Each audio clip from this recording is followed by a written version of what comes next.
They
were supposed to cancel it last Wednesday, and they only got reminders every day.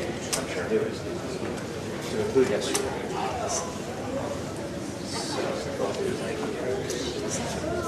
So, I'm assuming you're not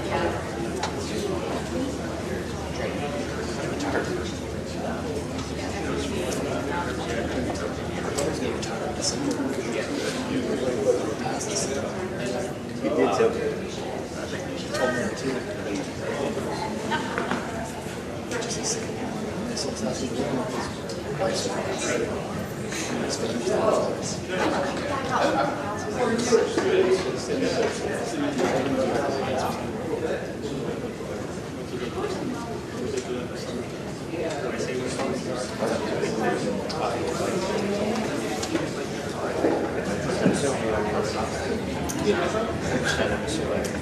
The other two, so yeah, seals and beers, we were all supposed to get canceled last Wednesday. So it was like, I figured, are any of your officials here?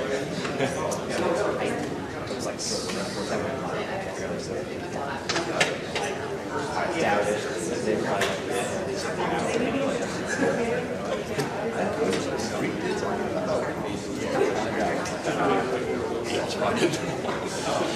he's here. Yeah,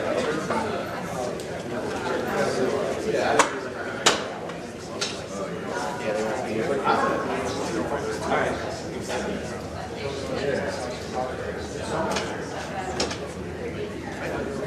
I'm going to show up later. What's it?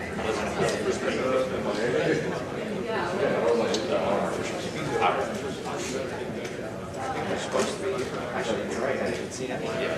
So let's do it. Find out why. They want to walk along. Organize. Otherwise.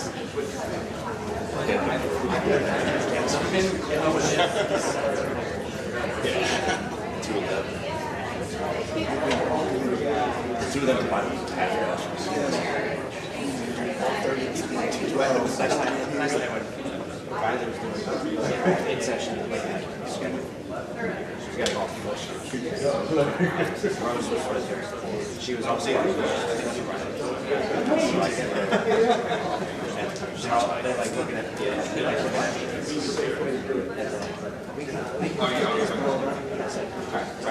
yes.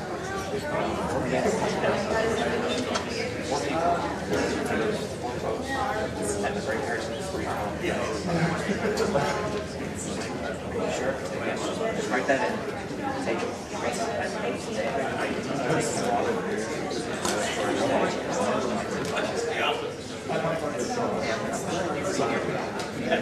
And Rose looked at me like and then I talked to Rose on the side. I can't do this shit. She was that's what she was saying.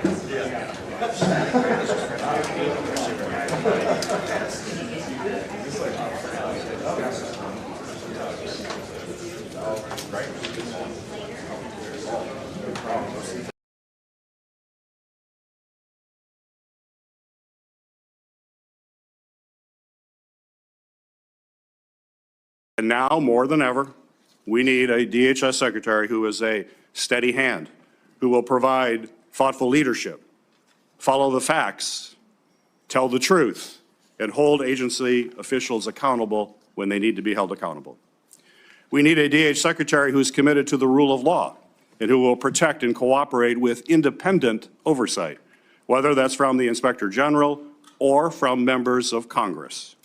And we need a DHS secretary who is free from distractions and conflicts of interest that only undercut the department's work and also break trust with the American people. Senator Mullen, I appreciate you being here today to answer our questions about these concerns and your experience and qualifications for the job. And while I'm interested in hearing more about your vision for leading the department, I do have reservations about your readiness to take on such a significant role at such a critical time. I hope you will provide us with the substantive answers today and a candid recognition of where this administration has fallen short on safeguarding our homeland security. What has lasted 5,000 years? While I'm interested in hearing more about your vision for leading the department, I do have reservations about your readiness to take on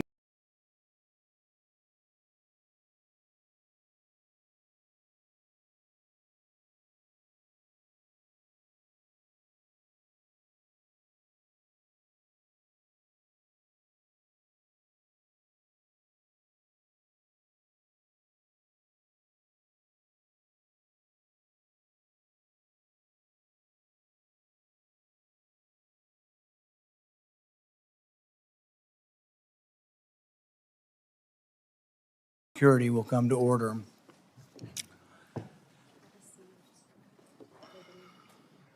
And I'm assuming we'll commence when he arrives.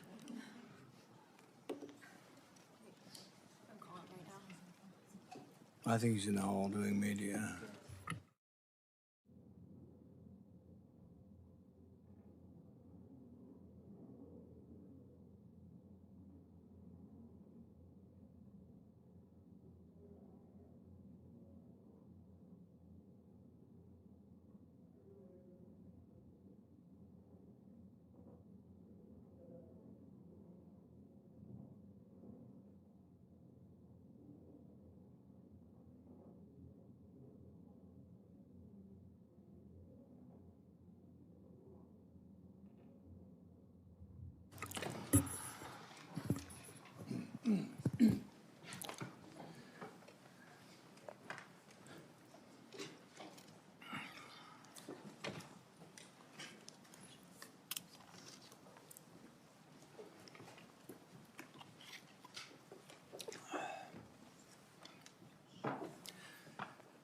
Good morning, everyone.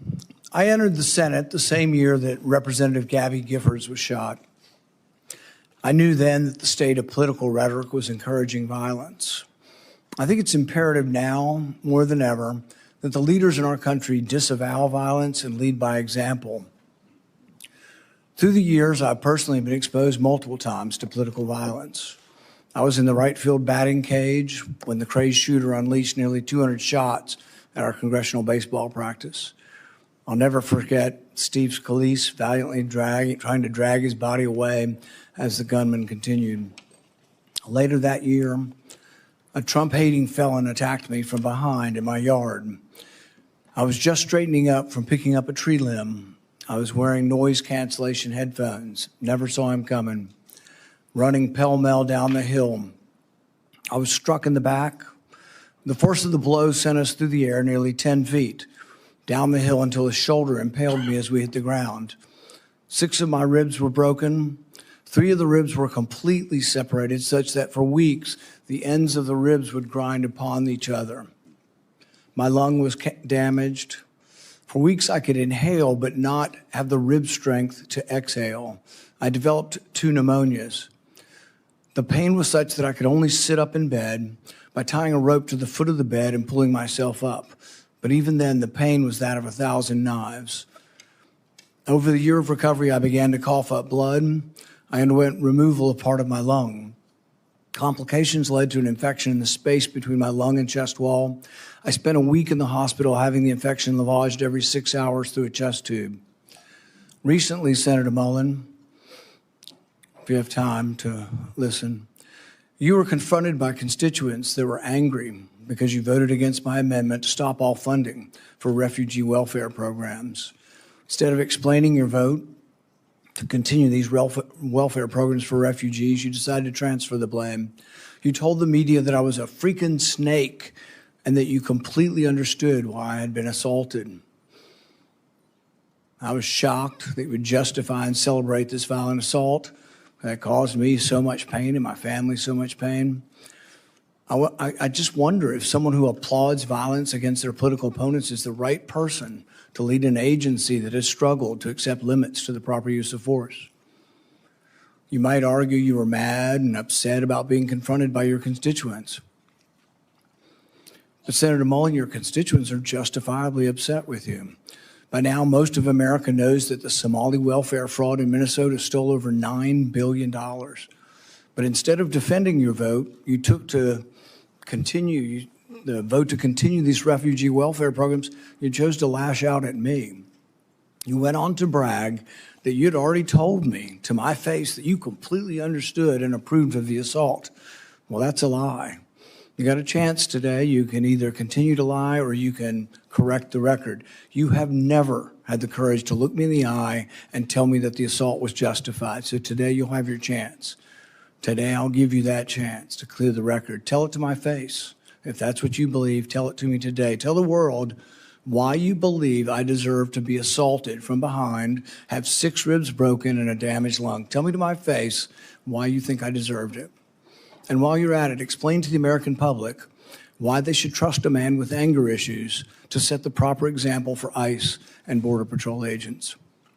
Explain to the American public how a man who has no regrets about brawling in a Senate committee can set a proper example for over 250,000 men and women who work at the Department of Homeland Security. Senator Peters, you're recognized for your opening comment. Well, thank you, Chairman Paul. Thank you, Senator Mullen, for being here today. Congratulations on your nomination. And I certainly appreciate your willingness to meet with me as well as my staff as we consider your nomination to serve as Secretary of the Department of Homeland Security. I'd also like to welcome your family who is joining us today and to thank all of them for their commitment to public service. We do it as a family, as you know. The Department of Homeland Security is a complicated organization with challenging operational dynamics. As everyone is well aware, many components within DHS are currently operating without funding.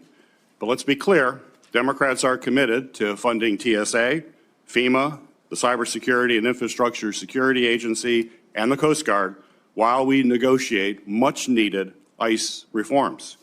We tried to pass those bills by unanimous consent multiple times over the past 2 weeks. Unfortunately, Republicans have blocked those bills each and every time. Yesterday, the White House sent a letter laying out their latest offer, but the devil is always in the details. Administrative action is not enough. We need to pass real reforms into law. If Republicans really do agree with us that TSA and other personnel need to be paid, then they should join us and pass the bills to pay them today. We can do that while we continue to negotiate needed ICE reforms. But let me be clear, these are very straightforward reforms that we're asking for. We just want ICE to follow the same rules that our local police and our local communities follow every day. But DHS has faced management challenges since the start of the Trump administration, and over the past year, many of those challenges have unfortunately only increased. As soon as President Trump was sworn in, he made deep cuts to counterterrorism offices and programs, forced out or reassigned key personnel, and redirected the focus of limited remaining counterterrorism resources away from the serious threats that we face and towards targeting the president's perceived political enemies. The administration has also gutted our nation's main cybersecurity agency, once again forcing out or reassigning highly talented personnel, slashing budgets, and limiting the agency's work to help private companies address significant cyber attacks and protect Americans from criminal hackers and support secure elections. The administration has also taken an axe to FEMA, cutting staff and freezing or delaying critical grant funding for everything from emergency food and shelter after a disaster to flood mitigation programs and security grants to nonprofits, including houses of worship. All these cuts and reassignments have been made at the expense of vital missions, including the core terrorism prevention and response mission the department was created to address. In doing so, the Trump administration has broken trust between law enforcement and the communities they are intended to protect, a break that will have a generational impact on public safety and security. And now, after President Trump's reckless war of choice against Iran, the threats to our nation have never been higher. In my home state of Michigan, just last week, we saw both a major medical device manufacturer get hacked by an Iranian-backed group and a horrific violent attack on Temple Israel, a Metro Detroit area synagogue. President Trump's unilateral and unchecked executive actions have put Americans at risk, and we need a steady, qualified leader at the Department of Homeland Security to address these serious threats. How the Homeland Security Secretary responds to a crisis sends signals to everyone, from the department's own personnel to the American people and to the entire world. It's not the role of the Secretary to be a cable news commentator in the wake of a crisis. The Secretary's role is to lead the response and work to ensure the department that they are leading isn't actually the cause of the crisis. A Secretary who jumps to conclusions without the facts, as we saw in the case of Renee Good and Alex Preddy's killings, only worsens the situation and actually makes us less safe. This is a role where temperament matters, where judgment matters, and where experience matters. We have seen under Secretary Noem's leadership how shortcomings in these traits can compound the challenges that already come with leading a large and complex department. And now, more than ever, we need a DHS Secretary who is a steady hand, who will provide thoughtful leadership, follow the facts, tell the truth, and hold agency officials accountable when they need to be held accountable. We need a DH Secretary who is committed to the rule of law and who will protect and cooperate with independent oversight, whether that's from the Inspector General or from members of Congress. And we need a DHS Secretary who is free from distractions and conflicts of interest that only undercut the department's work and also break trust with the American people. Senator Mullen, I appreciate you being here today to answer our questions about these concerns and your experience and qualifications for the job.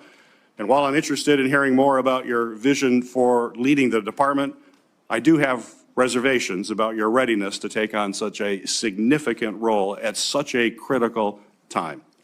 I hope you will provide us with the substantive answers today and a candid recognition of where this administration has fallen short on safeguarding our homeland security as you seek to lead the department as our nation faces ongoing security threats and war with Iran. Senator Mullen is to be introduced today by Senator Langford. Senator Langford, you are recognized for your introduction of our witness. Paul, thank you. Mark Wayne, proud that you're here. I get the honor of getting a chance to be able to recognize and introduce my friend, Mark Wayne Mullen, my fellow senator from the state of Oklahoma, and somebody that I've seen work incredibly hard to be ready for every single task you've ever taken on, and to be able to not only do it, but do it well. There are a lot of folks that think they know you. I actually get to know you, and I have had the opportunity to be able to serve beside you for now over a decade and have seen your tenacity and your work effort. Folks may not know that the first time we really got to know each other, ironically enough, was around a natural disaster, a FEMA event. It was Briarwood Elementary in 2013 when a tornado came right through the heart of Oklahoma. You had literally just been elected a few weeks before that and had just taken the oath of office. The Oklahoma delegation all gathered together at the very tragic event there at Briarwood Elementary. And while we were meeting with the principal and meeting with teachers and families and walking through the debris field that was that elementary school, we turned around to be able to look for Mark Wayne, and for a minute we couldn't find him. because in one of the debris piles, there was water shooting out of the middle of it, and his plumber instinct said, I got to go find that and figure out how to solve that. And so while everyone else was shaking hands and meeting people, he was digging through the debris field to find a way to be able to shut off the water that was shooting through the middle of that destroyed elementary school. And I remember smiling and thinking, he's a guy that doesn't mind getting his hands dirty to actually go solve the problem. Where there's a problem he can solve, he's going to do whatever it takes to actually solve it. Mark Wayne grew up in a very small town in far eastern Oklahoma, ironically named Westville, in the easternmost part of Oklahoma. Just 1,300 people call Westville home. He grew up in a family of modest means. I think that'd be safe to be able to say. The youngest of 7 children in a family that just didn't have much. His dad ran a very small plumbing company that then Mark Wayne took on and grew into being one of the largest plumbing companies in the entire state. He married his high school sweetheart, one of the smartest things he ever did, at just 20 years old. And he and Christy have developed a family that is a beautiful family of 3 children they had naturally and 3 children they chose that they adopted and took them in. It is a remarkable family and a remarkable success that you have actually led through a lot of hard work and a lot of love and tenacity. He is a person of faith that is not afraid to be able to talk about his faith in Jesus Christ, but he's also a person who has deep respect for all people. Mark Wayne has served in Congress for 14 years, 11 years in the House of Representatives, 3 here in the Senate. He's passed legislation that he will now be charged with actually implementing it in the order that was actually passed. He served on the Appropriations Committee here. He's served on Armed Services. He's served on the Help Committee here, and he's done an incredible job in the work that he's done with Indian Affairs. He is somebody who has the rare gift of bringing people together on both sides of the aisle. And the one thing I would say to every single person on this dais, regardless if you're a Republican or Democrat, if you want to sit down and talk about an issue, he's glad to be able to talk about it and to be able to work it out, and has very good relationships in the House and in the Senate. And he is not afraid to ask questions when he doesn't know the answer and to be able to research things. He and I have often talked about being up late, both of us, working on researching through an issue to try to be able to learn more about it, because the crazy thing about being in Congress is you don't know everything. You got to do the work. And Mark Wayne is not afraid to do the work. Over the past year and a few months, we've seen incredible progress on our southern border. Our southern border 18 months ago, I think we forget what it looked like. 12,000 people a day illegally crossing our border, just being waved in. No vetting, no background checks, 12,000 people a day. That is not happening anymore. Our numbers are down on the southwest border 96%. So you walk into an agency that has finally restored some order to our southern border, but there's a lot of work still to do with FEMA, with other areas of Homeland Security, and a very large agency with 250,000 people that are actually under your leadership there. So I'm confident that you'll be able to take those things on. Not only am I confident, the National Border Patrol Council has already sent a letter in strong support here. And Mr. Chairman, I'd like to ask unanimous consent to insert to the record the National Border Patrol Council, their letter of support, leadership of the Cherokee Nation, their strong support, and then my fellow Senator Katie Britt has an opening statement who I'd like to also submit for the record with unanimous consent. Without objection. Thank you. This is a person that actually lives what we affectionately call in Oklahoma the Oklahoma Standard. That when hard things actually occur, you step up and you serve your neighbor, and you find ways to be able to help people to do the hard things that have to be done. So Mark Wayne, I appreciate your leadership. I appreciate your willingness to be able to step up in a season where DHS needs a leader to be able to step into that role and to be able to help our nation in so many different complicated areas, especially at a time when right now we can't even get funding to DHS. We've got to be able to have good, solid leadership there. Thank you, Mr. Chairman. It's the practice of this committee to swear in witnesses. Will the nominee please stand and raise your right hand?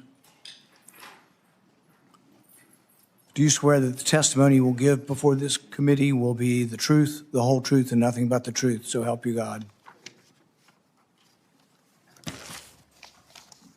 Senator Mullen, you are recognized for your opening statement. I think before I can start my opening statement, I have to address the remarks that the chairman made, calling me a liar. Sir, I think everybody in this room knows that I'm very blunt and direct to the point, and if I have something to say, I'll say it directly to your face.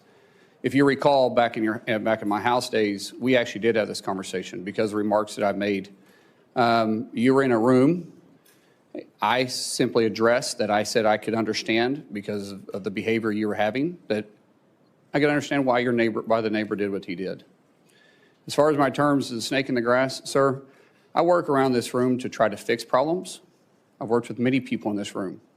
Seems like you fight Republicans more than you work with us. I did address those remarks. I did explain your gimmicks by the amendment you put forth. And as far as me saying that I invoke violence, I don't. I don't think anybody should be hit by surprise. I don't like that. But if I do have something to say, everybody in this room knows I'll come straight to you. I'll say it publicly and I'll say it privately, but I'll never say it behind your back. So for you to say I'm a liar, sir, that's not accurate. And I got proof to say that because you have spent millions of dollars in my campaigns against me because we just don't get along.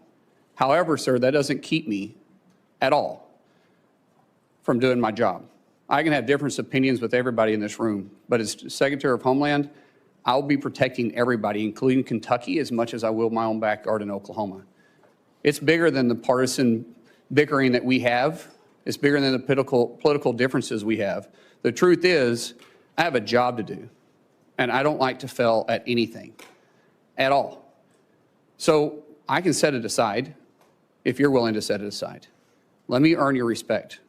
Let me earn the job. I won't fail you. I won't back down from a challenge. And I'll also admit when I'm wrong. I'm not perfect. I don't claim to be perfect. I make mistakes just like anybody else. But mistakes, if you own them, you can learn from them and you can move ahead. And I'll make that commitment to you. Ranking Member Peters, Chairman Paul, I do thank you for this opportunity. It is a humbling experience. A kid from Westville, Oklahoma, that grew up with a dad that worked hard. He set the work example for all of us. And all my families, and my siblings, we all work hard. And I'm proud of the family we have. But to say that a kid with a bad speech impediment would one day sit up here in front of you and be nominated to be the Secretary of Homeland, it was humbling enough to be selected by Oklahoma to be their U.S. representative when I didn't even know how to tie a tie.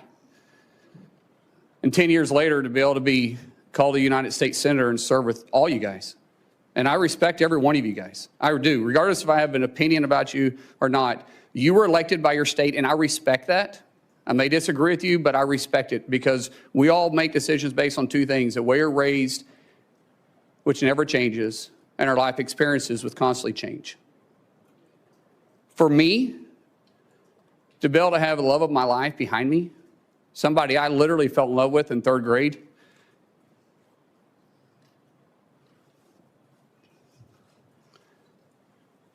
I knew I was going to marry her in eighth grade. She didn't know that yet. We had to work through that process.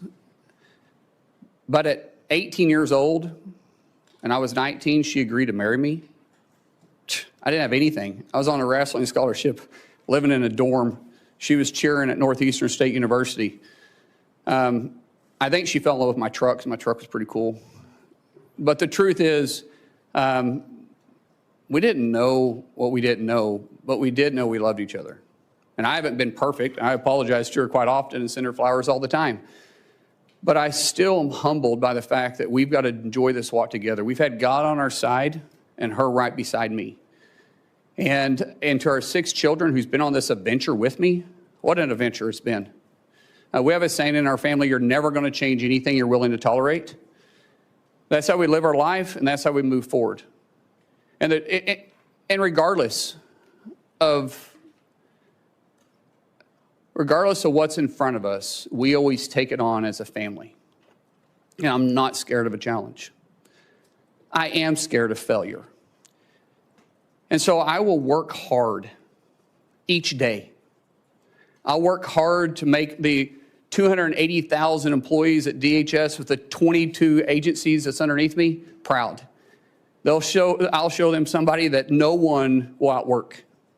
I'll work beside them every single day to not just secure a homeland, to bring peace of mind and confidence to the agency.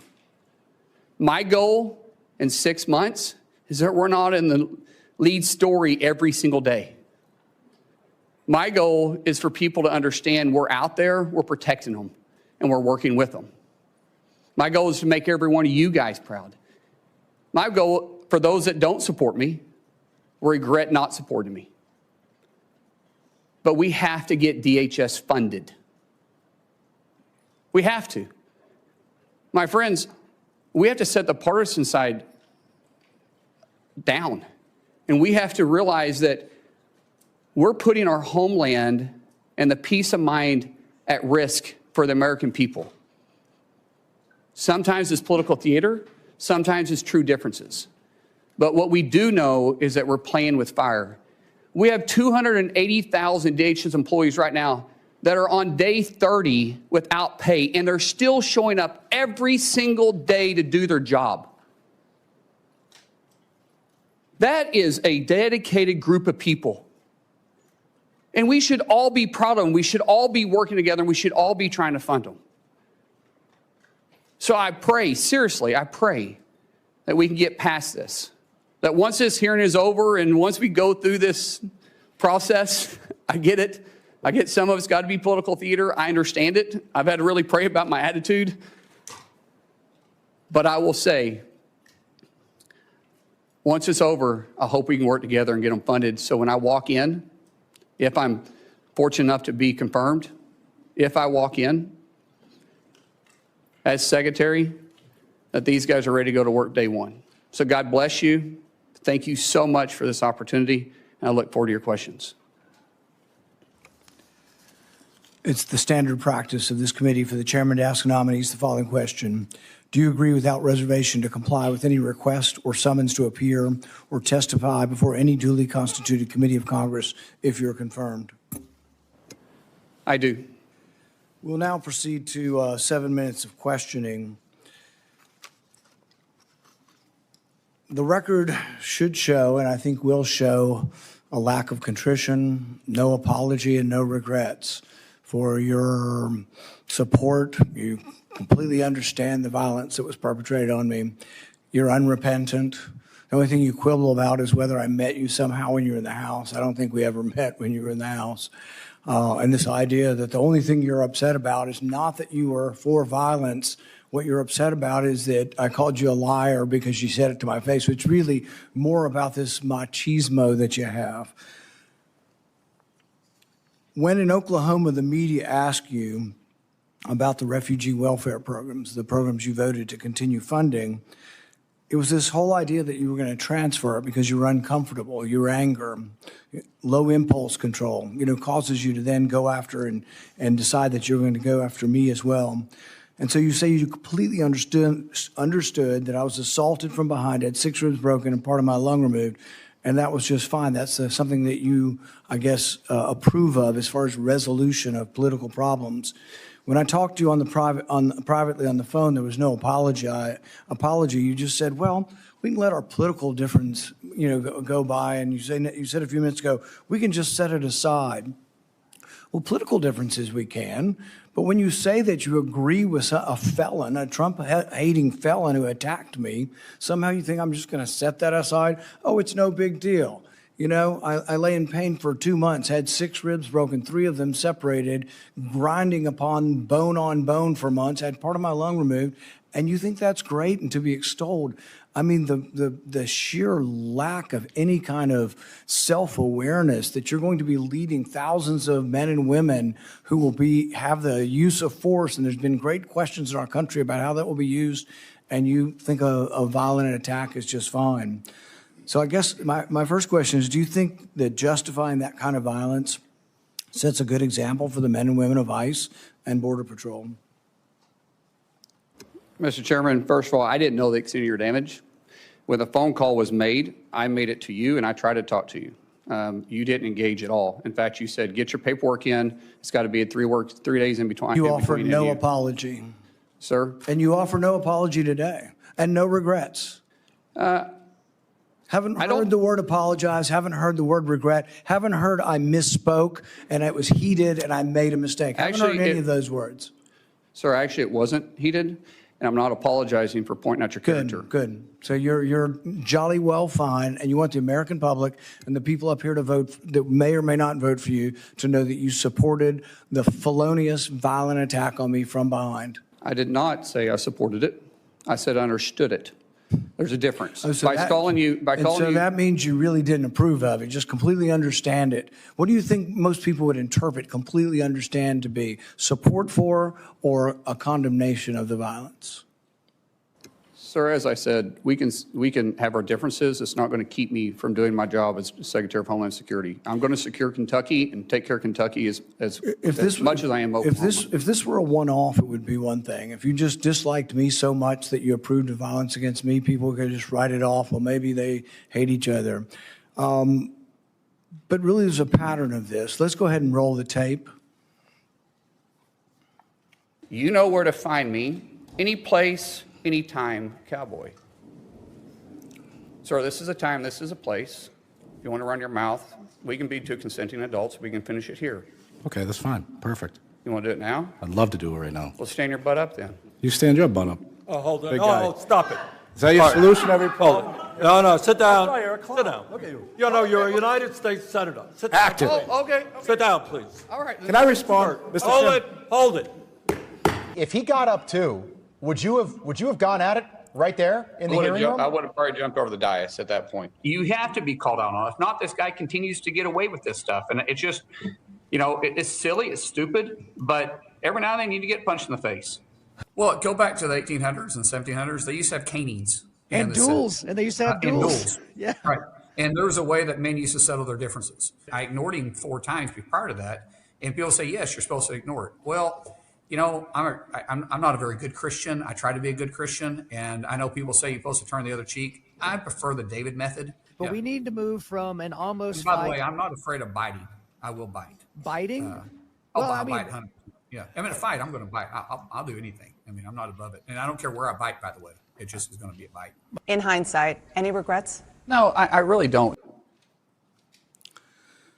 So no regrets. In fact, even after your anger had cooled, you were still bragging that if he'd only been brave enough to stand up, you'd have jumped over the dais and taught him a lesson, because that's how men should settle their differences. Do you think fighting as a resolution for political differences is a good example for the men and women of ICE and Border Patrol?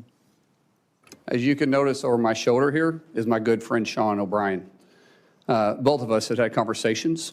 Both of us have shaken hands. And both of us agreed we could have done things different. Sean is someone that has become a close friend. We talk all the time. I've been on his podcast. We've talked through this. That's how you handle your differences. Not like this, Chairman. I'm glad you guys are friends now and that you've reconciled. But really, it doesn't get to the real point whether or not you think violence is the way we settle things. In the days after the fight, you said, and I quote, sometimes people just need to be punched in the face. Is that still your opinion, that political disputes can sometimes and often only be resolved by violence? No, I don't always agree with that. I don't believe in political violence. I've made that very clear. But sometimes people do need, theoretically speaking, sir, I get it. It's about character assassination for you. That's the way this game is played. I understand it. And you are making this about you, which is fine, but that doesn't keep me as Secretary of Homeland Security. Character assassination when you were the one lauding the assault. Who do you think started that character assassination? I'm just repeating what you have done in character assassination. I'm repeating your support for the assault. So that's somehow something I started? No, sir. What I'm saying is you're adding a lot to it. In the days after the fight, you did many interviews in which you justified the violence as historically justified by precedents, such as caning and dueling. Is it today your opinion that the caning of Charles Sumner was not only justified, but argues still for resolving our political differences with violence? What I was simply pointing out is some of the rules that still apply to this body. For instance, dueling with 2 consenting adults is still there. I was pointing out what is still illegal for 170 years. There's no precedent for legal dueling. Even then, they fled the country. Do you realize that the man that beat Charles Sumner with a cane, he beat him till he was unconscious? You know why no senators intervened? Because his friend held a gun on the other senators, and he kept beating him until he crushed his skull. That's what you're insinuating as the president of the Senate, and that's what you live by. That is a very, very dangerous sentiment.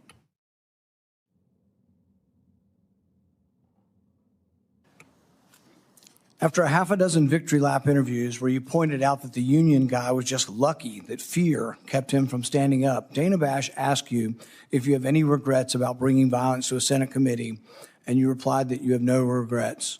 Today you've said you have no regrets about being happy, being completely understanding why I was attacked from behind. You had no regrets about, instigating a brawl in a Senate committee hearing. Are those still your opinions? Mr. Chairman, you're going to have your opinion. I'm going to have mine. As Secretary of Homeland Security, I'm going to bring peace of mind and security to this country, and I'm going to stay laser focused on that. Senator Peters.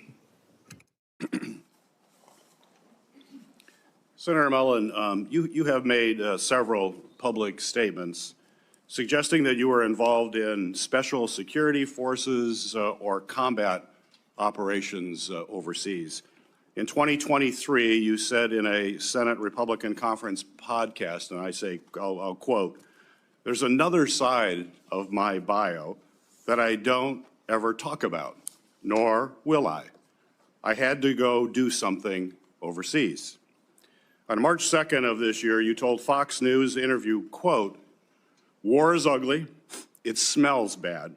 If anybody has ever been there and been able to smell the war that's happening around you and taste it and feel it in your nostrils and hear it, it's something you will never forget."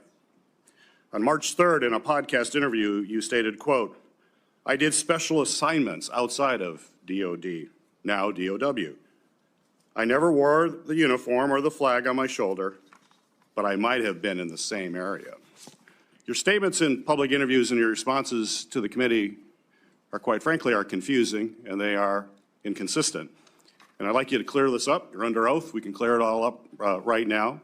And first, I'd like to ask unanimous consent to enter into the record my letter to you on March 11th and your addendum to the committee of March 12th regarding any overseas special assignments. Without objection. So my question for you, sir, is before your time in Congress, other than on vacations with your family, have you ever traveled to a foreign country?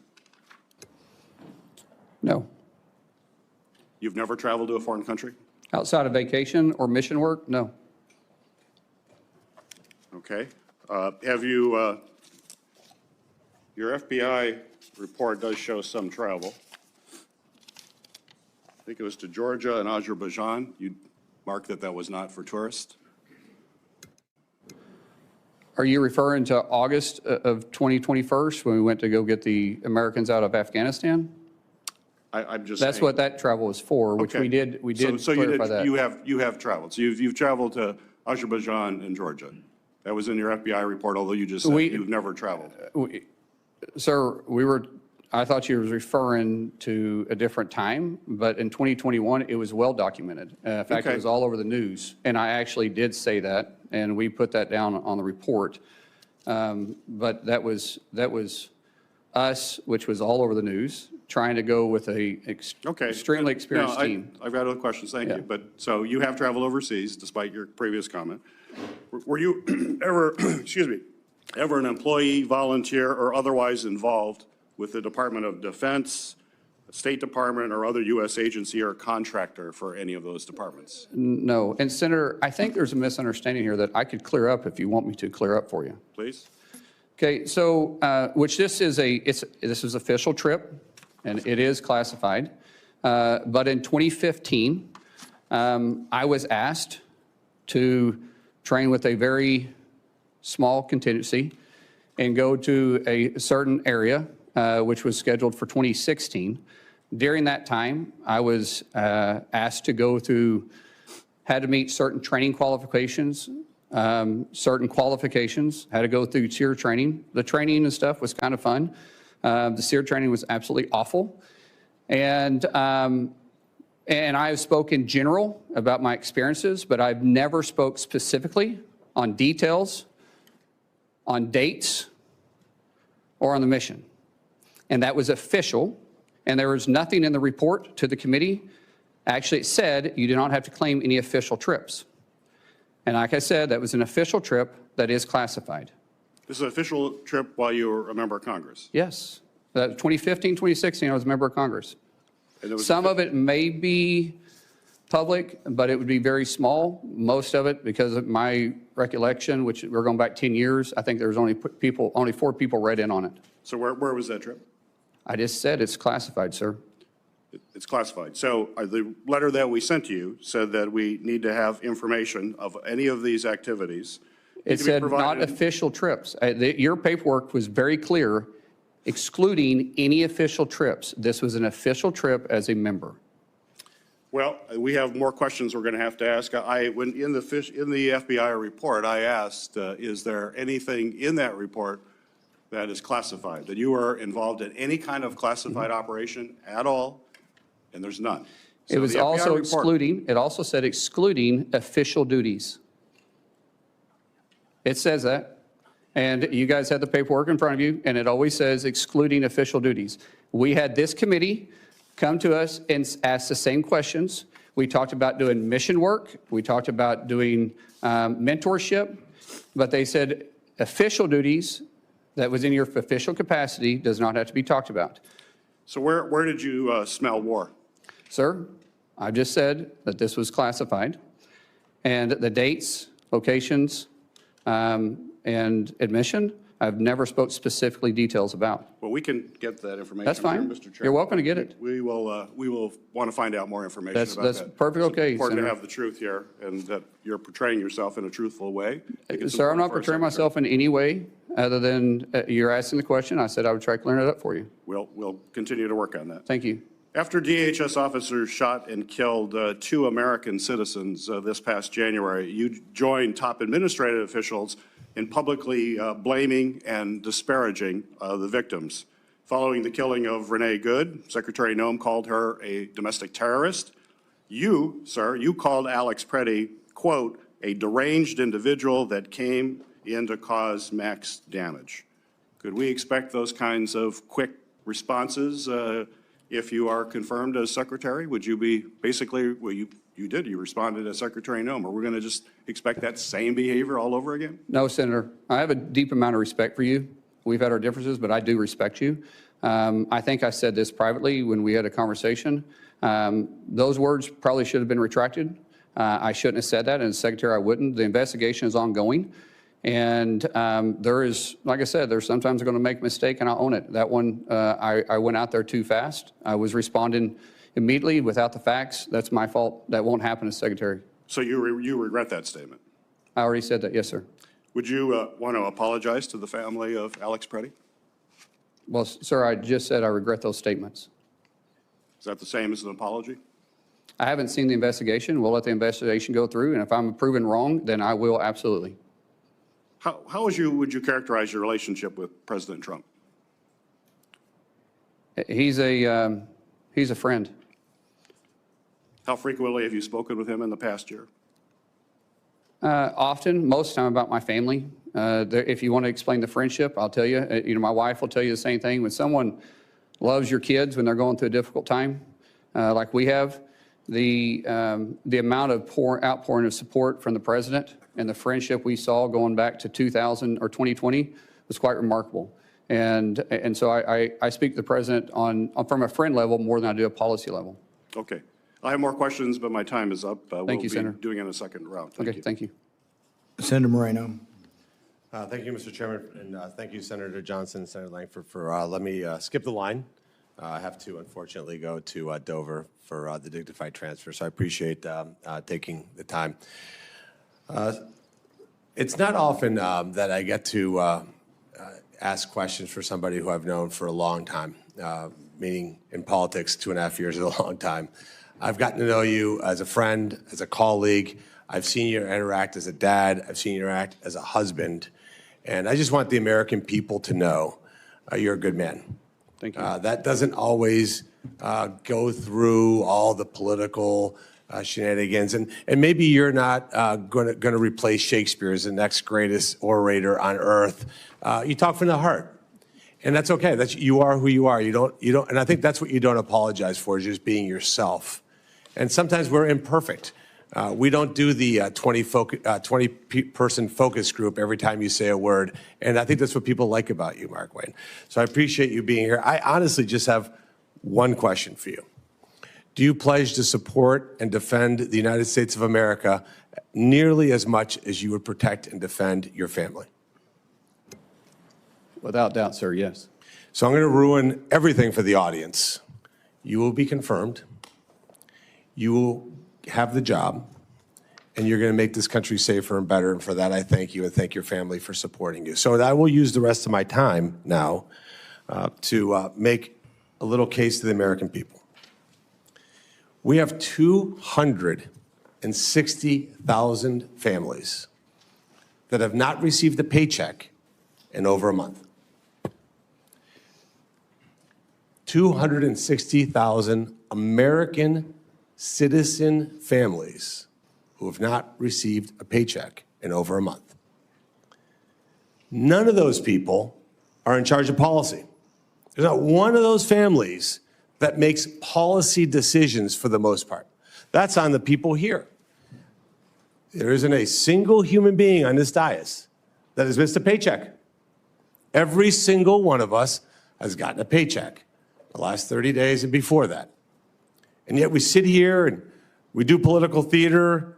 And I said to my colleague, Senator Britt, the other day, that in my 14 months here, I only felt ashamed of this chamber once, and that was last Thursday. When you saw the ultimate political theater, colleagues going, let's fund TSA. How about the Coast Guard? Oh, that's a different person that's going to talk about that. How about FEMA? It's a different person that's going to talk about that. You can't have it both ways, by the way. You can't have Democrats saying, I can't believe the Trump administration is cutting government employee numbers. By the way, over 300,000, we haven't missed a beat.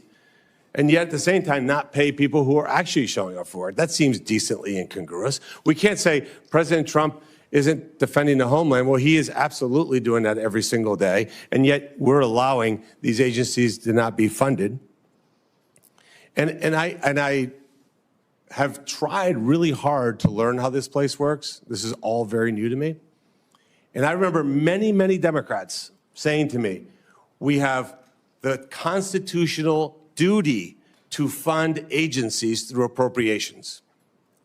And then we have a separate piece where we argue policy differences, but we should never marry both together. Because when you marry both together, you don't hurt us.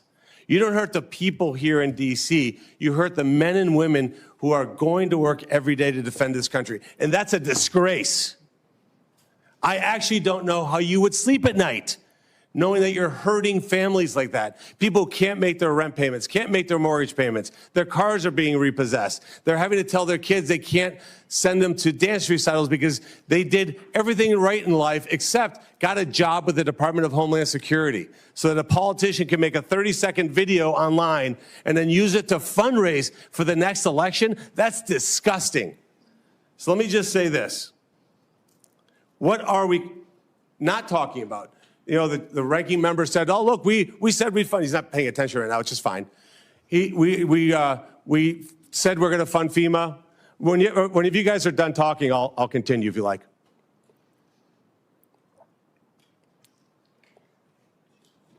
Are you done? Okay, thank you. It's extraordinarily disrespectful. All right, so moving on.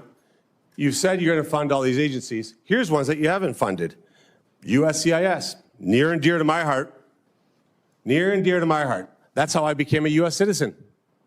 We've defunded the agency that allows legal immigrants into this country? That is insane. Never hear the Democrats talk about that. 3,300 employees just go to work every day trying to process legal immigrants. They don't need a paycheck. I'm going to skip the second one. Go to the third one. Biological and nuclear threat prevention. That seems important. That seems like an agency we should fund. 200 employees, not getting a paycheck. That's okay with the Democrats. The next one, 60,000 employees for U.S. Customs and Border Patrol. People who are inspecting packages, they work with your Teamsters, work with Customs. They're not getting paid. How do you look at those people in the face and know that you're doing that? Now let's talk about Immigration and Customs Enforcement. 7,000 special agents that are stopping transnational criminal organizations, drug smugglers, and human traffickers. Are you, in the Democrat side, asking not to fund that?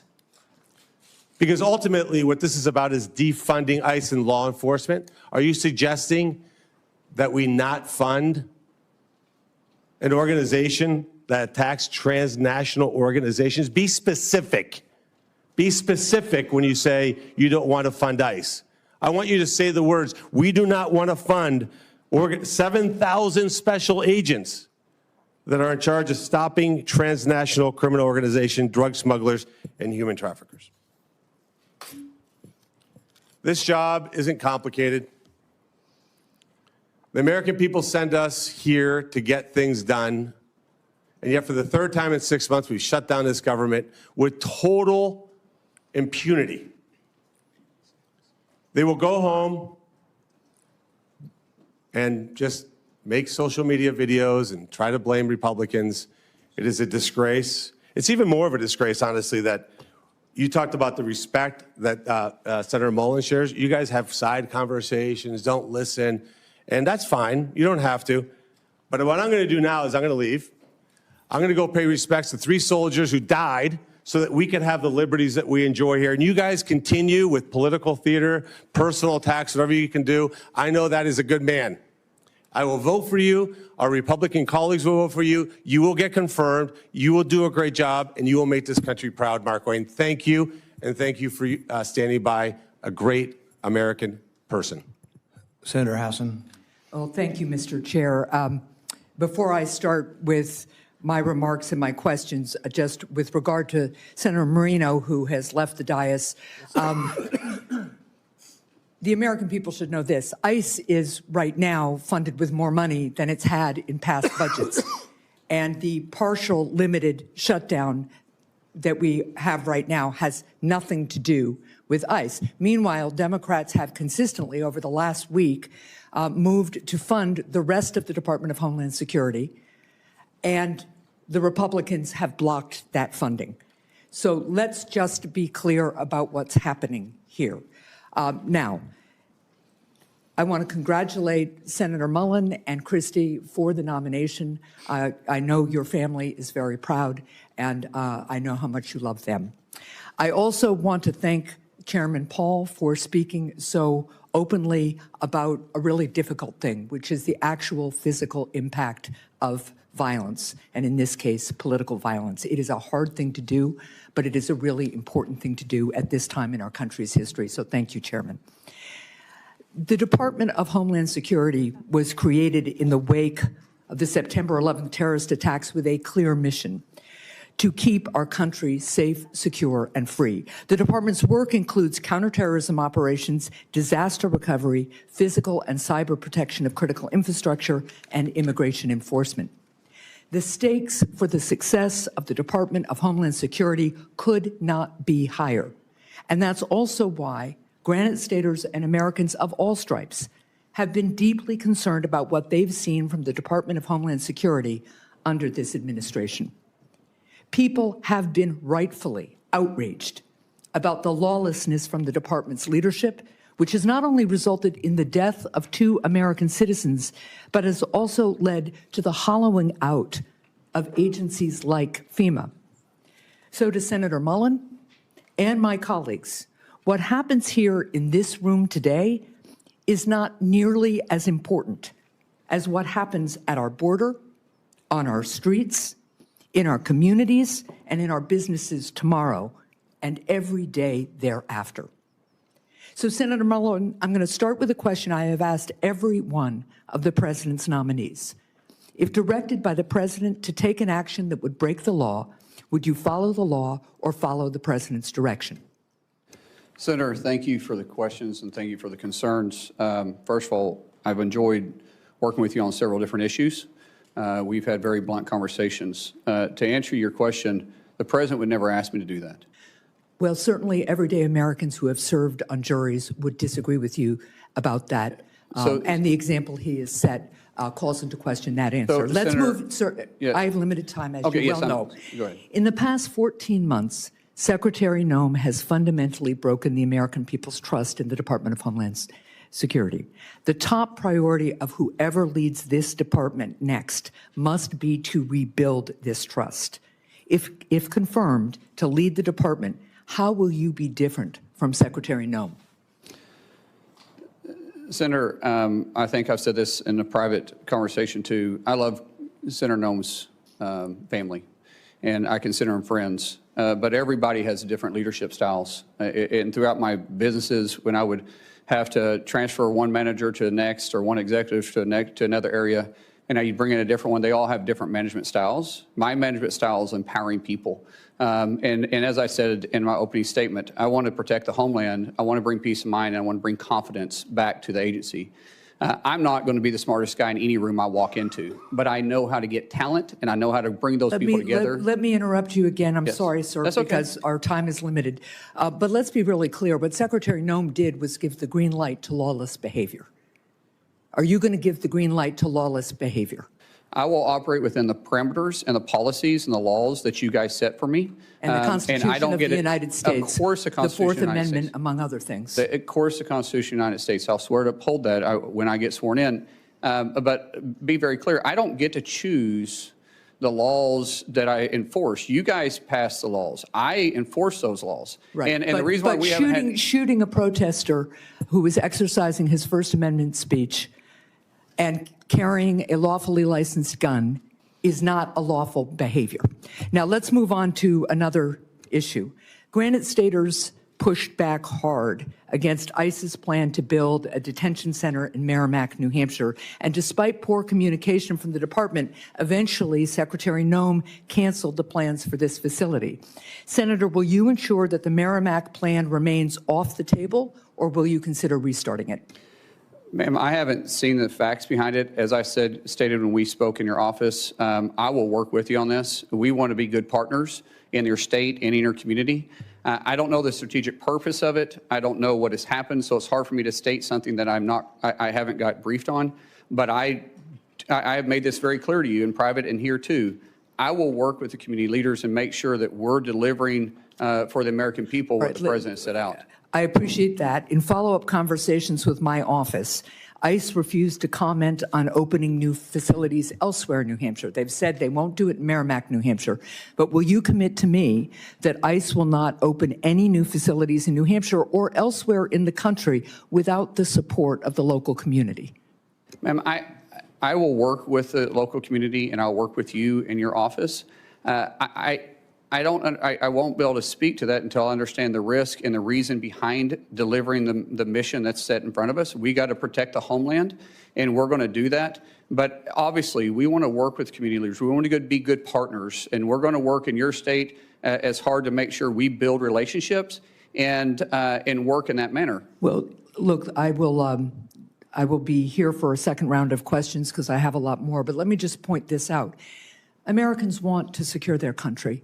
I agree. We all love this country. We all know we need to be safe, secure, and we all want to be free together. The people of New Hampshire will take into consideration a request by ICE and the federal government to do its part.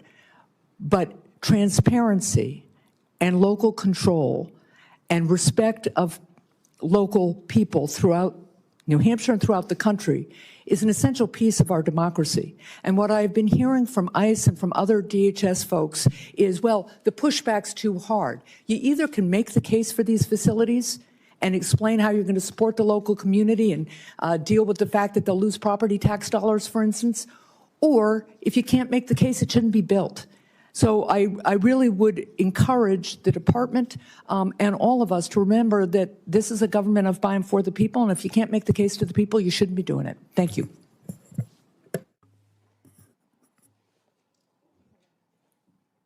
Senator Johnson. Thank you, Mr. Chairman.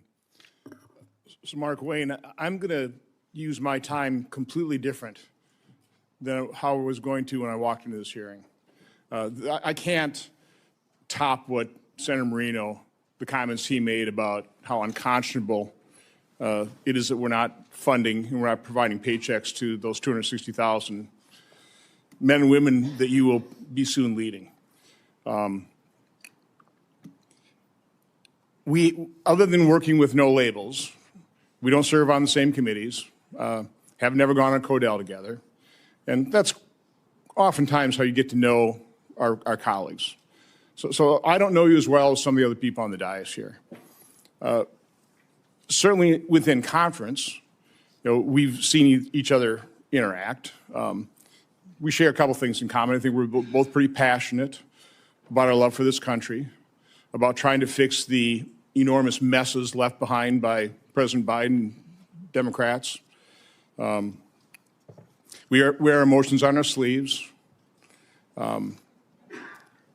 But I will say that I've been here 15 years. I've been through a lot of confirmation hearings. I've listened to a lot of nominees. I've heard a lot of introductions. If one of your first decisions as a nominee was to pick the person to introduce you, you couldn't have done a better job. I mean, the introduction from Senator Langford was probably one of the most genuine and heartfelt I've ever heard. And I will say your opening statement was probably one of the more genuine and heartfelt testimonies I've ever heard, if not the most. I'm looking behind you at the people who have come here to support you, your former colleagues in the House, Chairman Smith, a former Speaker of the House, Senator Britt. But I see Josh Gottheimer there. He's not a Republican member of the House. He's a Democrat. I've seen you interact with him trying to get some permitting reform. Please, briefly, because I want you to tell another story here yet, but just talk a little bit about your relationship with Josh and other members of the House. Josh and I, we may not always agree on every issue, but he's a friend. And our relationship started back in 2017 when he thought I was a staff member running a workout group, because I've been running a bipartisan workout group that started actually with Speaker Kevin McCarthy and Jason Smith 13 years ago. And I still do that to this day. When he came in 2017, Joe Kennedy, who is also a friend of mine, he approached him when I was on the House floor and asked him, why is a trainer in the gym on the House voting? And to which Joe Kennedy laughed and said, he's a member from Oklahoma. And after that, we became friends. In fact, our daughters are writing a book together about bipartisanship. But when Josh asked me to join a bipartisan group called No Labels, that's when we really started seeing that there's a lot of common ground that we can work together. Yeah, as I said in my opening statement, that we all make decisions based on how we're raised and our life experiences. And Josh and I was raised different, just like everybody on this dais is raised different than me, and we've had different life experiences. But we all believe in that flag right there behind you. And what I say is, as long as you love that flag as much as I do, and you're willing to die for that flag like I am, we can work together. We can set the differences aside, and we can work together. And Josh represents that too. Just for him being here, you guys know, he's got a primary in New Jersey. He's not a senator, has 6 years. He's up every 2 years, and he's here.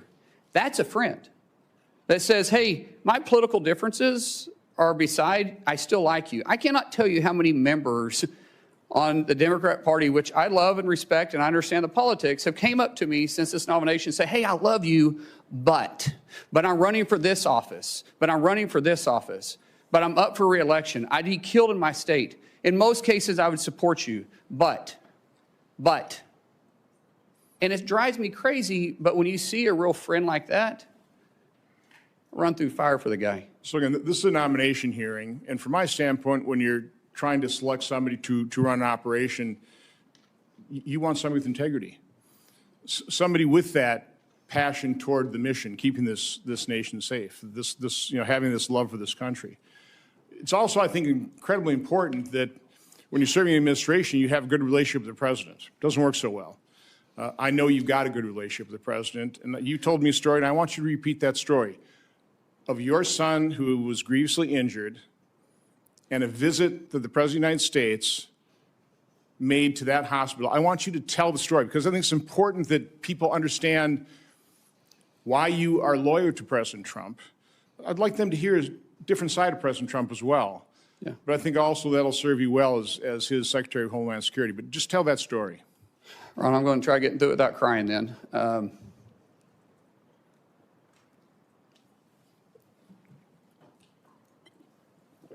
It's not about President Trump, it's about my son.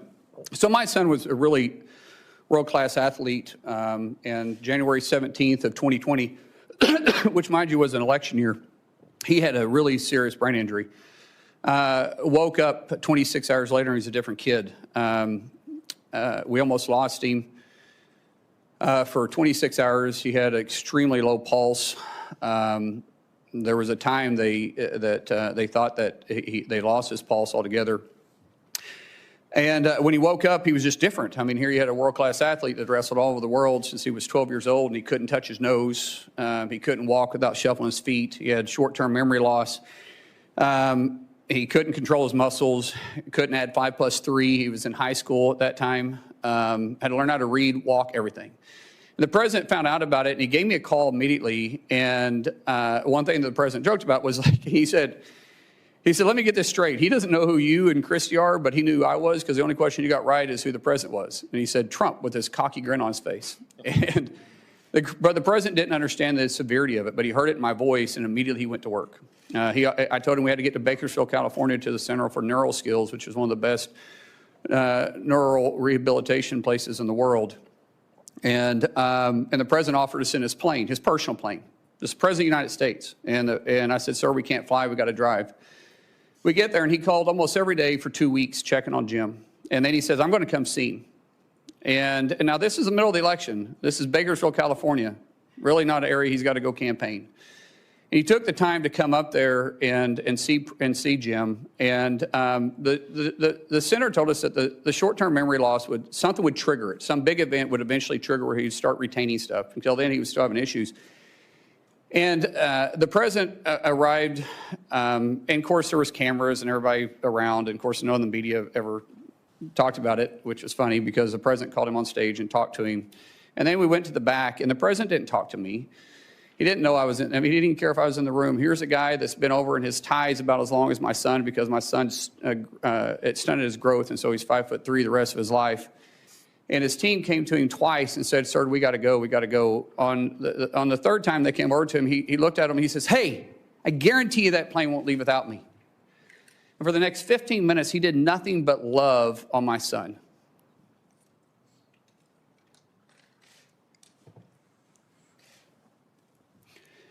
That one incident jogged his memory.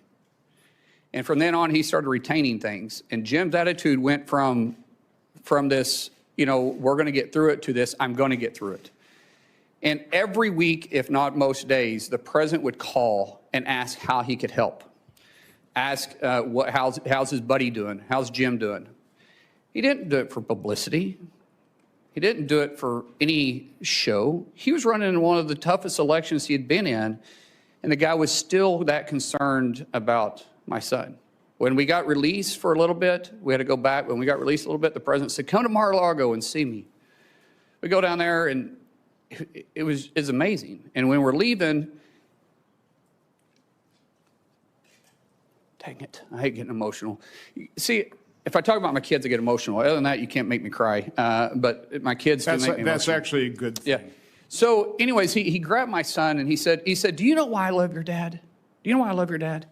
Chrissy tells the story better than I do. And he goes, no, sir. He goes, because he loves you. Because of you. Because of you. And he didn't do it for any other reason. I mean, here's the president of the United States, and he did it just because he cared. And so when you want to say why he's a friend, yeah. We were acquaintances before that. We've been friends ever since. The American people need to hear that. Thank you. Thank you. Senator Blumenthal. Thanks, Mr. Chairman. Welcome, Senator Mullen. Thank you for being here today, and thank you to your family for your service and theirs. I hope that you will be as emotional about the children who are presently detained at Dilley and other camps in the United States of America, where they have been subjected to conditions that would outrage and have angered many Americans. We're here because of a lawless and reckless agency that has broken into homes without judicial approval, shot United States citizens, detained them without any cause, and sometimes killed them. And I am looking for real substantive reform in that agency, as you and I have discussed when you came to talk to me. A break with the past, with former Secretary Noem and with the White House, Steve Miller and others who have used Kristi Noem, in effect, as a puppet to implement lawless policy. I welcome that you have stated you regret your statement after the killing of Alex Preddy. You said on Fox News, quote, "Unfortunately, an individual, a deranged individual that came to cause max damage with a loaded pistol with an extra mag that was completely loaded and shot and killed." And you regret that statement, do you not? I've already said that, sir, yes.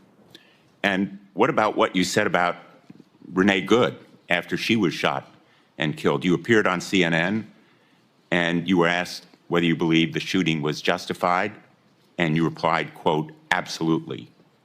Do you regret that statement as well? Senator, it's very clear that an officer had to make a split decision in that case as a car was running towards him and did strike him. At that point, that car becomes a lethal weapon. And an officer that there was another officer obviously giving her verbal commands. So are you saying, and I apologize for interrupting you, but you're saying you do not regret that statement? I'm saying that the investigation is going on, but what we've seen... There is no investigation, Senator. In fact, that was my next question to you. Senator, don't you think there should be an investigation? My understanding is that there is. I will find out once if I'm able to get confirmed. But those are two different incidences. The Department of Homeland Security and the Trump administration has blocked state and local investigation of the killing of Renee Good. And I hope that you will permit that investigation to go forward. Senator, state and local investigation doesn't investigate federal. FBI does that through DOJ. And I believe the FBI is looking at this case. And I do want to say something to you. You said about the terrible conditions that this administration is putting in kids. But what you left out is that they've actually recovered over 160,000 kids that were trafficked or lost during the Biden administration. What is inhumane is the 12 to 13,000 individuals coming across the border every single day, and we're not having tracked the kids. At one time, the number's up to 385,000, and that's sad. Because you said that you were going to be, and I'm quoting you, blunt and direct and to the point. So I regret that you don't retract that statement about Renee Good. But I want to ask you about a statement that was made regarding the Preddy killing by Steve Miller in the White House. He said, quote, that Preddy was a domestic terrorist who, quote, tried to assassinate federal law enforcement. Don't you think it was irresponsible and reckless for Stephen Miller to post that claim on X without any evidence, just as you have retracted your statement? Senator, I believe that question is better asked to Stephen Miller, not myself. I can't speak for him. Well, Stephen Miller also said, again on Fox News, quote, under President Trump's leadership, we are looking to set a goal of a minimum of 3,000 arrests for ICE every day. If you're confirmed, are you going to be directing ICE to arrest 3,000 people a day? Sir, once again, can't speak for for Stephen Miller, but I can say the President has tapped me to be the Secretary of Homeland, and I will lead that department, and I'll lead it. So will you continue that arrest quota of 3,000 people a day? No quota has been set for me, sir. Well, in effect, it's a quota if the White House directs the DHS Secretary the President of the United States sets the policies. and I'll be working with the president. If you have a question for Stephen Miller, please Well, I ask really him. regret that you are going to stick to those same policies and practices and condone the statements of the White House that are so demeaning to someone who was a victim of lawlessness and recklessness by an ICE officer. Senator, I didn't say that. Well, let me ask you words in my then mouth. a different question. ICE has been breaking into people's homes without any judicial warrant. The sanctity of our homes is absolutely critical. I think you'd agree with that point. And it is the law that a judicial warrant is required to forcibly enter someone's home. Kristi Noem acknowledged in her testimony in response to my questions that at least 28 break-ins have occurred. My ranking member leadership on the subcommittee for permanent investigation has produced a report that shows probably many more such break-ins have occurred. The result of a memo last May from the acting director, Todd Lyons, and it's behind me now, that instructed ICE agents to break into homes. I understand that during your staff interview last week, you said that there would be no more such break-ins to people's homes without a judicial warrant. If confirmed, will you commit to me and the chair and ranking member of this committee and the American people that ICE will no longer instruct agents to break into people's homes without a judicial warrant? Sir, you're using the word break into people's houses very loosely. However, I have made it very clear to the staff, and I think when you and I spoke, that judicial warrants will be used to go into houses, into place of businesses, unless we're pursuing someone that enters in that place.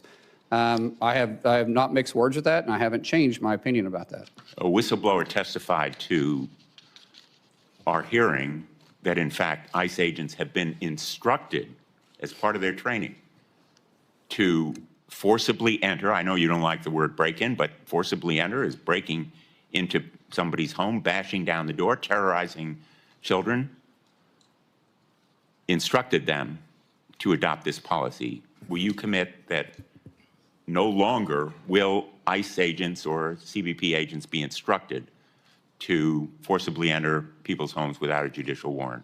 Sir, I've already answered this question for you. I said we will not enter a home or a place of business without a judicial warrant unless we're pursuing the individual that runs into a place of business or a resident or a house. Senator Langford. Thank you. Thank you. Mark Wayne, right now, is FEMA currently funded? No, sir. Is CISA currently funded dealing with cybersecurity? No, sir. How about TSA? No, sir. Secret Service? No, sir. Coast Guard? No, sir. Customs and Border Protection? No, sir. The Weapons of Mass Destruction Office? No, sir. Customs professionals? No, sir. This is something we got to get resolved. We can complain all we want to about where things are, but we have an argument and a disagreement on policy areas, and 250,000 federal employees and their families are the ones that are suffering because of our argument. There's a way to solve this. We've talked about it a lot. We should just stay here until we're done. Just keep arguing it out until we've actually solved the problem. But instead, we broke last weekend. Everybody flew home right past the TSA agents that are not getting paid while we flew home. Why didn't we stay? To be able to try to get things resolved. That's my encouragement, has been my encouragement all along. We shouldn't walk away from a disagreement when there are families all over the country that are the ones suffering for it. Unfortunately, the state of Oklahoma is pretty familiar with natural disasters, as you know well. You and I have been in multiple different natural disaster scenes. There's a lot of work that's happened at the border so far. The border has moved from 12,000 people a day illegally crossing the border and being released into the country, unvetted, unchecked, to now a handful of people even attempt to cross our southern border, and those that are arrested and detained, as is the law. FEMA is still an undone project. And I'm not blaming that on Kristi. There's a lot to get done on it, but you're going to walk in with a project going on with FEMA right now. Love to get your ideas and your thoughts. You're very familiar with this area and have great experience on it. What are your thoughts on how to be able to get FEMA into a better place so that people aren't waiting forever for a response? FEMA was never designed to be the first responder. That's the states. FEMA was designed to be the assistance to the states when the disaster reaches certain levels, which we need to discuss those too, because I think some of the levels are unrealistic, especially Senator Hassan and I have talked about this, that sometimes in rural areas, they're not able to meet those thresholds. But working with the state, allowing the state to have their emergency response, FEMA simply helping write checks and assuring that they have the capability and the manpower if need be. But for the FEMA to walk in like FBI walking on a crime scene and taking over, no one's going to care more about their backyard than the people that live there in that state. And I think there's a lot of good ideas. I've heard at meeting with so many of you all, there were so many great ideas on how to make FEMA work better. It's got a great mission. And I think people at FEMA want to do their job, but we can be more effective and be more direct and speed it up. Taking years to get reimbursed is not acceptable. Taking, honestly, months to get reimbursed is not acceptable. See, small municipalities, they can't afford it. They don't have that tax base to do it. And they're already going through a struggling time, which means they're probably losing tax revenue, especially if it hits their town. So we've got a lot of work there. I do believe that the definition of insanity is doing the same thing over and over again, expecting different results. That means we're going to look at each one of the 22 agencies that fall underneath DHS and say, how can we deliver the mission better for the American people? That's great. That'd be a huge help to everybody. Talking about the length of time it takes to get a response, you've been a part of, as I have, on the nonprofit security grants that are out there. We have some locations that are higher risk than others. Synagogues and temples have been one of those very high-risk locations that are out there. Last week in Michigan, we had another situation where a absolute terrorist drove a vehicle packed with explosives into a Jewish daycare, intending to kill as many Jewish children as he possibly could. I mean, that was his intent, was to be able to do that. That location happened to be one of the locations where there's also been this nonprofit security grant to help harden that facility. We have multiple challenges here. One of them is when the decision is made, they make a request, go through the paperwork, get approval to be one of those locations that we say, hey, we need to harden this location. Once the approval is done, it may take months to over a year just for the dollars to actually come on it because there's more bureaucratic hoops to go through. So as you're dealing with things like contracts that are out there and the way decisions are made, or FEMA, that's one of the areas I would encourage you to take a look at. I know you're very passionate about. How do you fix the issue where approval's been done and everyone's saying, great, can we get to work? And the federal government says, no, you can't actually get to work. You got to wait some more before the actual work can actually begin to do that. How does that get fixed? We got to streamline the process and cut out the redundancies. The amount of paperwork, the senator from Michigan and I had a long conversation about this, the amount of paperwork to just, once you're approved, to get the funding flowing, and then the paperwork that's followed up on it is way too encumbersome. And there's a better way to do this. Some of these policies I have to work with you guys on. Some of these grants were written with checks and balances, which we all got to be very cautious on how we spend the taxpayer dollars. Things that I can change, things that I can cut out on the redundancy part of it, I will work with. Things that, as a senator and I talked about, things that it may take you to make changes on, we'll bring it to your attention. I will work with you, and we'll see how we can make it better. Be great. As you know, Oklahoma's been one of the leaders in counter drone. This is a big issue for us as a country. Every high school football game, every college football game, every gathering of people for every festival and gathering across the country has now become a risk location for drones and drone mitigation. FBI can't be everywhere. We don't want them to be everywhere. We do have to figure out some process. So as you begin to think about this issue, it's a tough one to be able to deal with, but it is a basic national security issue as well. It's going to land on your desk pretty quickly, especially with the Olympics coming, with FIFA coming, all those things that are happening.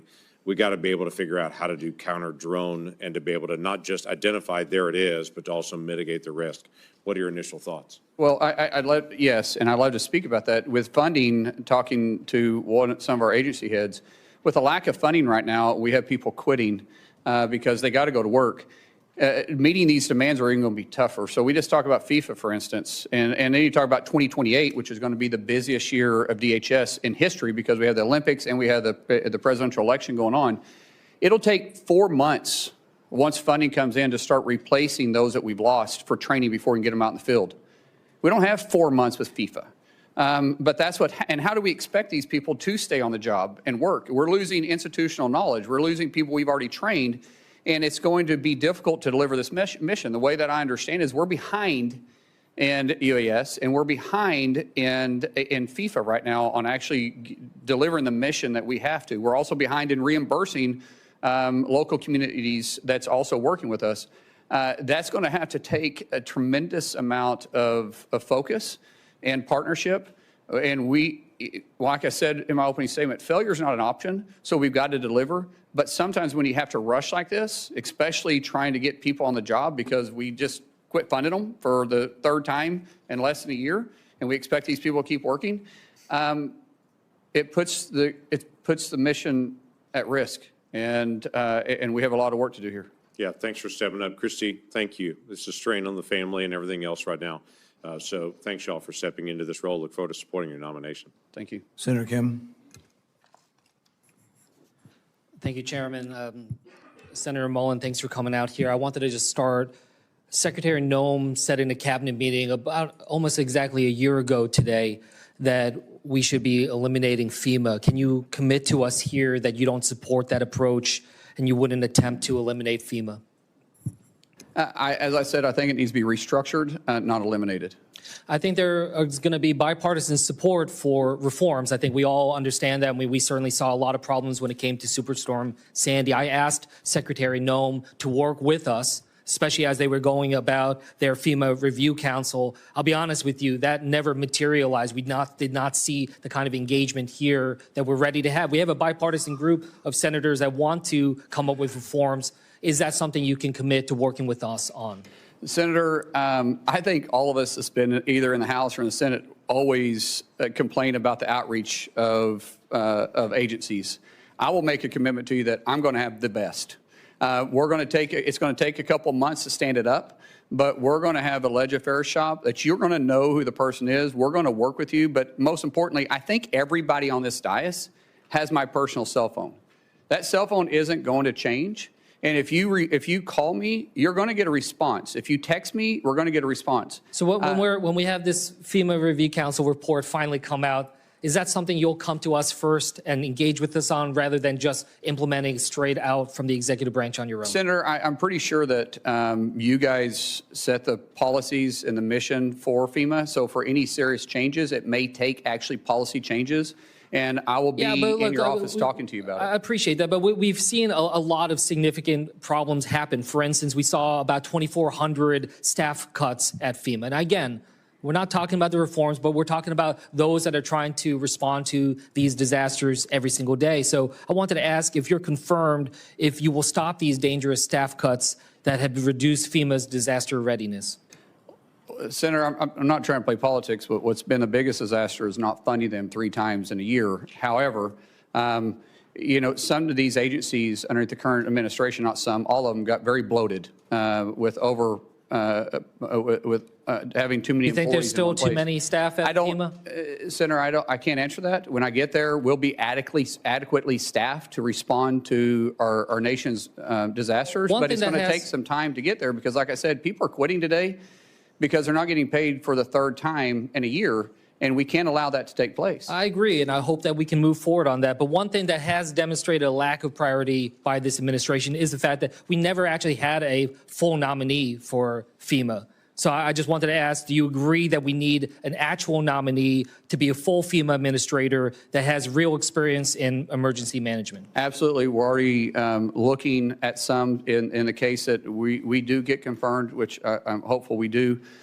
We are making that a priority in each one of our agencies. But you know, the confirmation also has to go through you, and we know. I get it, but at least we can get a nominee before us, and I think that that's something I hope to take away. That is a commitment you'll make. By just honestly, by the experience that I've had, which has been an interesting experience, it's a lot to ask someone, and they got to be fully committed. If they go through this process, it's it's tough. So I would ask you, if I do this, give them a fair shake. For me, a lot of you guys aren't giving me a fair shake to even earn your support. So if I bring somebody else into you, maybe you'll give them a fair shake and you'll actually work with them, because I'm going to find somebody that is capable of doing the job, that's smarter at me at doing the job, that has experience doing the job. But when they come to your office and ask for your support, don't tell them it's politics. Don't say I can't. Don't say that, hey, I supported the previous one, but I got burned on that one, so I can't support you. We'll trust, but see, just give them a fair opportunity, and you might actually like the person we choose. And look, it's not just about the person; it's about the policies writ large. And then look, what we saw before, for instance, Secretary Noem had this policy that required her approval for anything that was going out the door, grants, funding, when it over $100,000. And I'll be honest with you, it was disastrous. It held up so much of the funding to FEMA and other parts of DHS. Senator Peters and I did a review of this. Over 1,000 FEMA contracts, grants, and disaster assistance awards were delayed. So I wanted to ask you if you can commit to revoking this $100,000 policy by Secretary Noem. Sir, we talked in your office about that, and absolutely. That's called micromanaging, and I don't know if Secretary put that in or someone else did. I'm not a micromanager. We put people in, we empower them to make decisions. What is required to come up to my level, we'll make decisions. We will have a very clear line of communication with every one of our agency's heads on their authority that is given to you, that you gave to them within their parameters, and we'll discuss. But we're also going to be very responsible for the taxpayer dollars. But it's unrealistic to some degree. It's just adding so much red tape, though. I mean, they really delayed, especially when it came to disaster response down at the Texas floods. I want to switch gears here. This is something you remember we talked about, but we have this effort right now. ICE has purchased a warehouse in Roxbury, New Jersey. It's a facility the size of 8 football fields to house over 1,500 detainees. Never once did an ICE official go and talk to the local mayor, talk to the local law enforcement, assess the situation alongside the locals. So I just wanted to ask you, is that fair that DHS is imposing these types of large-scale detention facilities without local engagement and input? Sir, being from small rural Oklahoma, it's a big impact, and the community should be visited with, especially when you start taking a warehouse off. It takes it off the tax roll, which can make a huge impact, and you got to deal with impact aid if they're eligible for it. And then you got to talk about infrastructure. One thing I do know is construction. When you start talking about infrastructure on these places, a warehouse sprinkler system is much smaller than when you are housing individuals there. And if you say, I think you said the town is 60,000 people, and I believe you said this was smaller than that. Is it smaller than that? So about 22,000 people, and of which the detainees and the staff there would constitute about 10% of the population of that town. Yeah, and realistically, it's not. Most municipalities don't have the capacity in their infrastructure for waste and water. So it's important that we're talking to the communities, and if we're having additional needs, we can work with the cities, we can work with the municipalities, but we should always communicate with them. I agree with that. And this town has only 42 police officers, a volunteer fire department. Does that sound like the kind of town that has the resources to take on a warehouse of this magnitude? Sir, I don't know the circumstances behind this other than what you and I talked about. I committed to you when I visited with you in your office. We'll talk. I even said, let's you and I get on the phone with the mayor. If I'm confirmed, I'll make a trip out there and see it for myself, because it's a big concern of yours, and we want to address those concerns. And if it's not practical, but I also said it's got to be, there may be a specific reason why it's there. If I can't explain that to you, then that's a different story. But if there's a specific reason I can explain it to you to make it make sense, let's talk about it. But if not, then maybe we can be better partners. I'm glad that you commit to talking about it. There are some documents I asked ICE to send us about their evaluations of the warehouse. We have still yet to get it. Will you commit that that is something that we can get once? If the documents are available, yes, but I've also offered something much better. I'll go with you personally and look at it. That's something that the local community will appreciate, and I hope that you will reassess this warehouse. As I said in my opening statements, we want to protect the homeland, but we also want peace of mind and bring back confidence to the Department of Homeland Security. And all this means that we got to work on that, and I will work on that. Senator Scott. Senator Mullen, congratulations on your nomination. This is a great honor that you have, and you have a great background. So I know you'll work your butt off in the job like you do everything else. President Trump was elected to secure our border, crack down on sanctuary cities, and keep our country safe. I want to thank the President for his leadership and Secretary Noem's help. Incredible progress has been made. Our streets are safer, our borders respected, and the jobs we've created are going to people in this country legally. Now, as a result of the Democrats' partial shutdown, in the fourth week, TSA agents are not getting paid. Everybody in the Senate's getting paid. I've had a bill since I got up here. If we don't pass budgets, we shouldn't get paid. I've had one of my Democrat colleagues say, oh, I've got a mortgage. I have to get paid. Well, think about all these people. TSA agents are not getting paid. Airlines or airport lines are in gridlock. We got FEMA grants stalling. Coast Guard counterterrorism operations are shrinking amid rising Iranian threats to our homeland. My understanding is ICE agents are getting paid, but not ICE leadership is necessarily getting paid. Last week, 2 terrorists boldly and hatefully attacked our citizens right here on our home soil, killing at least 1 person. The President's decision to stop the nuclear weapons and the ballistic missiles was a reason. What he's doing is making sure we don't get these attacks on our soil. It was only as a result of brave actions of a class of future military officers, citizens, and law enforcement that stopped these tragedies. They could have been massacres. Still, even as Americans are losing their lives, my Democrat colleagues are refusing to fund DHS and give them what they need to uncover and stop plots like these and protect the lives of our families and neighbors. It seems like that's our job up here.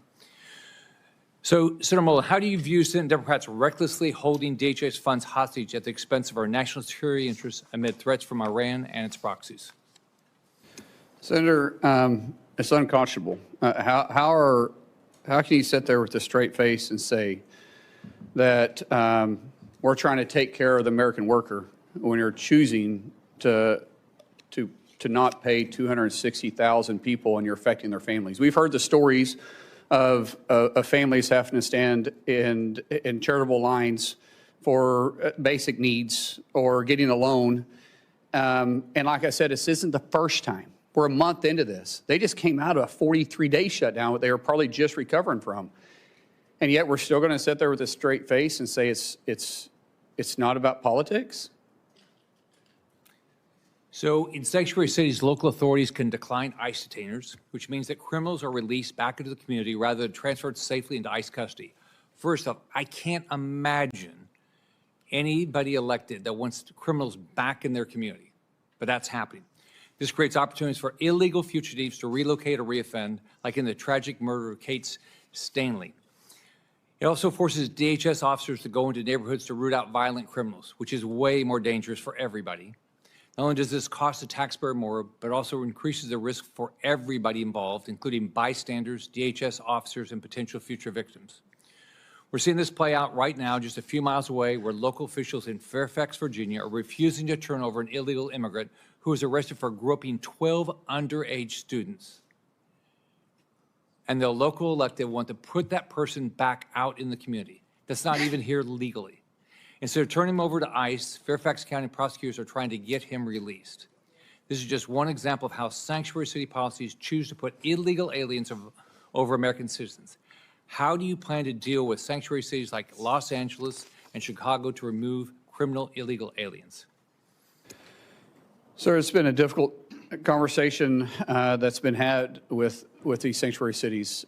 As I said, going on, we don't get to choose which laws we enforce. As elected officials, you shouldn't choose which laws you enforce.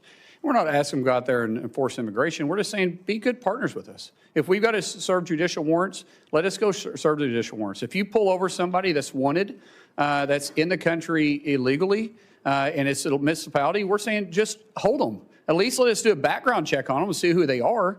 And working with the municipalities are going to be vitally important, but also you've got to take a look at if they're not willing to enforce federal law and work with us, then where's the taxpayer dollars going to? And ideally, I would like to go in there and talk to the mayors. I'd like to go in there and talk to the sheriffs, talk to the police chiefs, say, what is your concerns? How can we get past this? Because the president has made it very clear. He wants to protect the streets for every American. He wants to restore law and order to every city. I don't think that should be controversial. But some people have for political purposes, or maybe they didn't like the tactics. Either way, I find it really hard to believe that law enforcement in those communities don't want to do their job. So maybe we sit down and we just work it out. It's like I tell my wife all the time. Sometimes when she gets mad at me, and I'm right, she's wrong, by the way, but sometimes when she gets mad at me, I have to apologize because I simply say, that was a joke, by the way, for everybody that's married. But I have to apologize, and sometimes I tell her, I said, honey, it's a misunderstanding. We still love each other. We still want the best for our family. And these law enforcement, and I would even say these mayors, they still love their community. They still love their cities. They still love this country. So maybe it's a misunderstanding we can work by. And I'm going to start with that. That's what I'm going to start with. If we have to do something different, then we will, but that's where I'm going to start at. It's a misunderstanding, but we're going to force the nation laws and make sure we protect everybody in their city and hopefully work with them and never work against them. Senator Mullen, as Secretary of Homeland Security, do you have any ability to ban funding to sanctuary cities that ignore the federal laws meant to make citizens' lives safer, but then turn around and ask for federal money for added protection?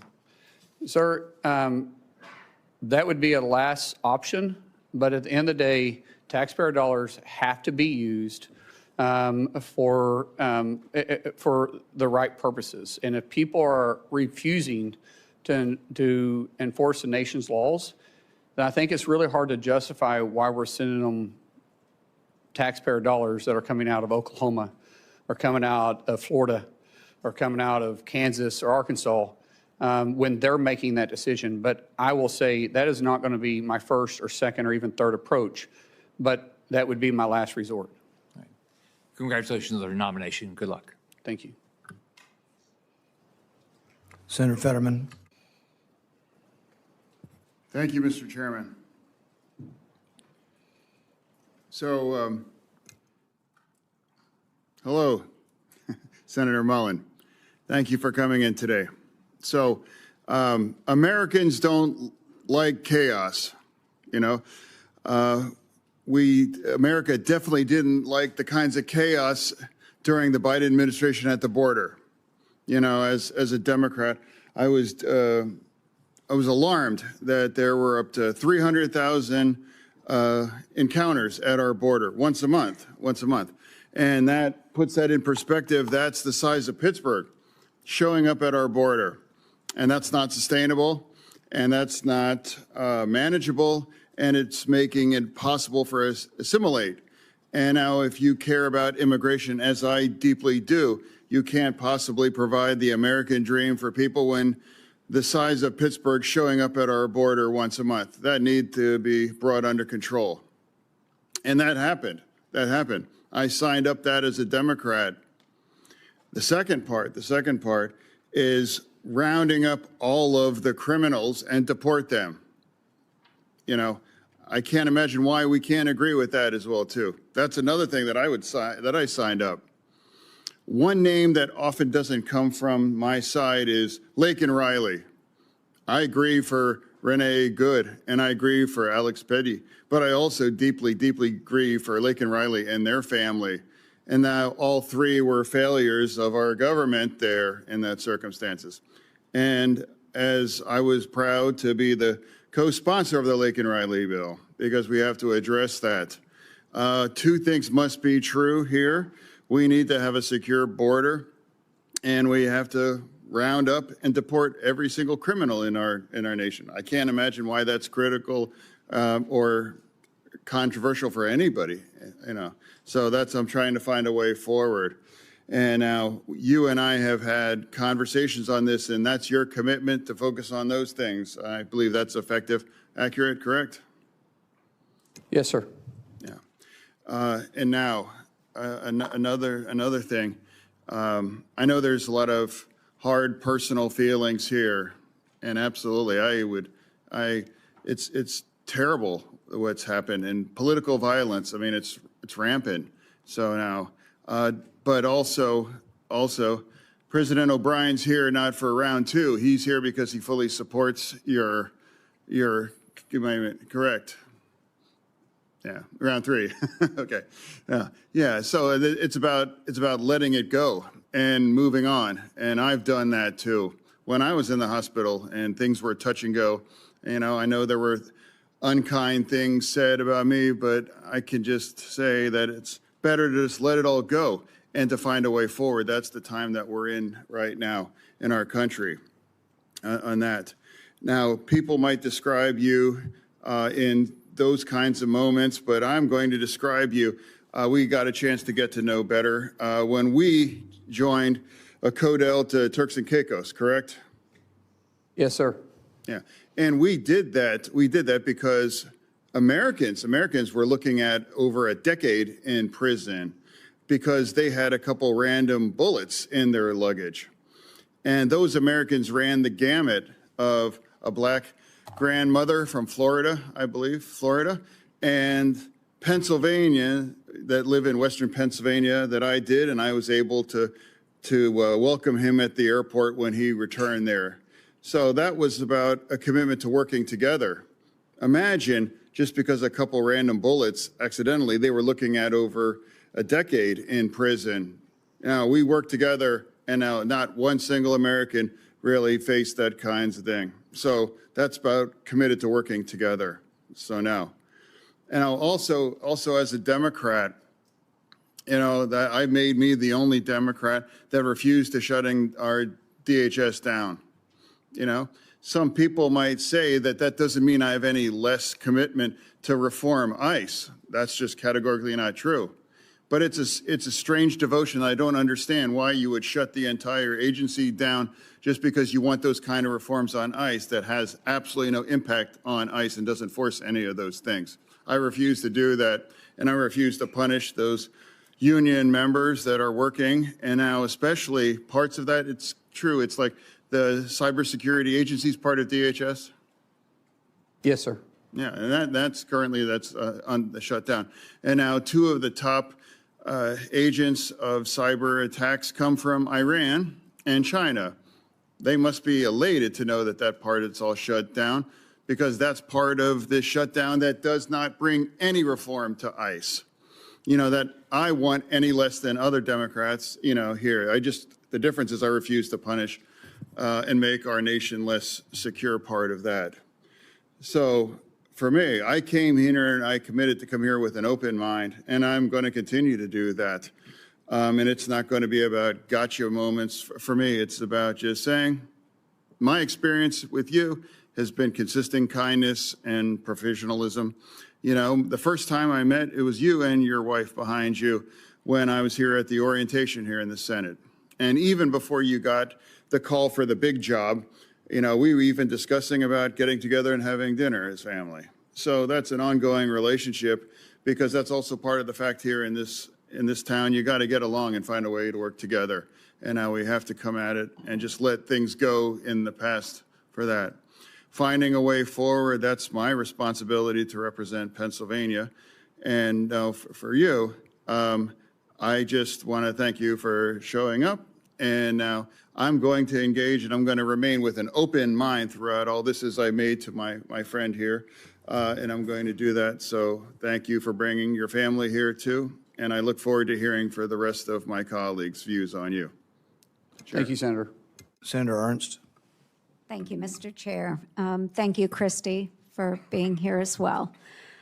Senator Mullen, I have to say, I'm just going to be blunt, very honest with you. I hope that the president is watching. I am going to say to the president, I am really upset that he has made your nomination. Why? Because I will be losing from the Senate one of the best friends that I have here, truly. But in that same accord, I am so grateful to the president for making your nomination to Department of Homeland Security. So we've had a lot of discussion here. I know, just as Senator Fetterman said, there are a lot of differences and opinions on the politics surrounding DHS. And Senator Fetterman mentioned that he grieves for all of those that we have lost, those protesters.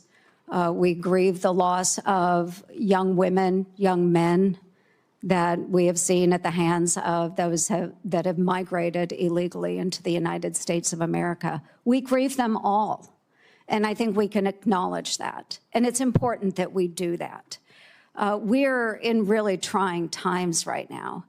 And one of the things that I want to focus on right now is the bipartisanship that you have had with so many members in the House, in the Senate, the relationships that you have outside of this body, because I think it's really important, because we get in the political fights all the time, and we're all trying to score points back and forth. Bipartisanship is not very sexy, but I think we need a lot more of it. So Josh Gottheimer was here today. I respect him so much. And the fact that you remain friends today is incredibly important. I noticed you also gave Joe Kennedy a shout out. So I sent him a picture I took of you from the dais because I know Joe really well as well. There are so many relationships that we have in this body, and I wish more people would see that we have those relationships. We carry them in our hearts. It means we are better people because we open our minds to listen. And to that point, I want to thank you, Mr. O'Brien, for being here as well. Because what started out as a very big difference between you and Mr. O'Brien, you found a way to both of you come together to share thoughts and ideas and turn something really good out of that discourse. And I think more people need to learn how to do that. And so to all my friends sitting here in the dais and those that are watching, is that this is how America works, where we're able to take differences and come together and not just shout at one another, but come together and figure out a way forward. That's what makes this country such an incredibly brilliant country, is that we can recognize those differences. So I want to talk a little bit about a trip that we took last year. So many folks know that you serve on armed services. I serve on armed services. We do congressional delegation visits. And a little over a year ago, or about a year ago, Senator Mullen led a congressional delegation visit into a country that had not been visited by an official delegation trip in 15 years. Along on that trip, I was also there. Chairman Smith was on this trip as well as Democrat Jimmy Panetta of California. We went to Syria. We sat down with the president there, al-Shara, for his first official visit from the United States of America. Now, a lot of people will say, he was a member of al-Qaeda. What are you doing sitting down with somebody that was a member of al-Qaeda? It's the same reason we sit down with people that we have differences with, is to find a way forward. So, Senator Mullen, I would like you to talk a little bit about that trip and why you believed it was important that we do that. Thank you. Thank you, Senator. You're right. The president of Syria wasn't really somebody we should have a lot of common ground with. And we actually talked about that. Him and I talked about that. Had a very blunt relationship about it. But the fact is, our world is different. And there's different leaders for different countries and different places. And you have to understand the region and the area they're in. We're not in the business of necessarily picking the leaders, but when we do, hopefully there's a way that we can work it out. And if you remember the president at the time, he said, when I was younger, I was fed a lot of propaganda. And I'm paraphrasing this. He says, but when I was in American prison in Iraq, he started looking at things different. And then he also went on to say, yes, I was affiliated with al-Qaeda, but it's much like you guys being affiliated with Russia. It was interesting to me knowing how you went through the history. He said, it's much like you guys being affiliated with Russia and China in World War II, and look where you're at today.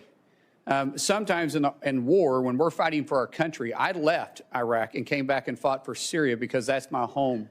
We have the most diverse population in the history of the world in Damascus.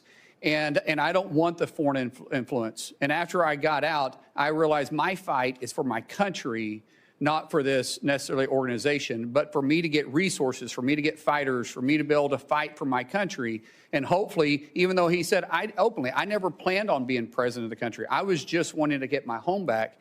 I find myself here. And he was very open. He says, I have made mistakes. And I said, I've made mistakes too. And I said, we're not perfect, but if we can work together to be a trust but verified, he says, I want a relationship with the United States. I want to have that relationship. That's not common for somebody with al-Qaeda ties. That's somebody that says, yes, my past is my past, but I'm looking to the future. And I think we all have past. In past, we can learn from. We learn from successes and failures in our past. But if we can grab the past that we made a mistake on and say, yeah, that's a mistake, I'm not going to make it again, that's a lesson. That's where wisdom comes from.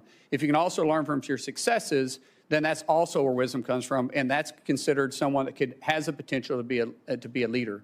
And I would rather work with those leaders like that than to continue to see the civil war that was going on, and in some cases still going on in Syria. Yes, and thank you. And I just use this because my time has expired, just to demonstrate how we all have such significant differences. We can come from different backgrounds, but I've been on a lot of congressional delegation visits, folks, a lot in the 12 years that I've been here. But to watch Senator Mullen lead this delegation and to be able to speak to someone that is far different than we are and bring our countries that closer together, I know that he will do that with every one of us serving in Congress. I know you will represent us very well. You will represent the administration very well. You will make our country safer. So thank you, Senator Mullen. Thank you, Christy, very much for your friendship as well. Thank you, Mr. Chair. Senator Slotkin. Thank you.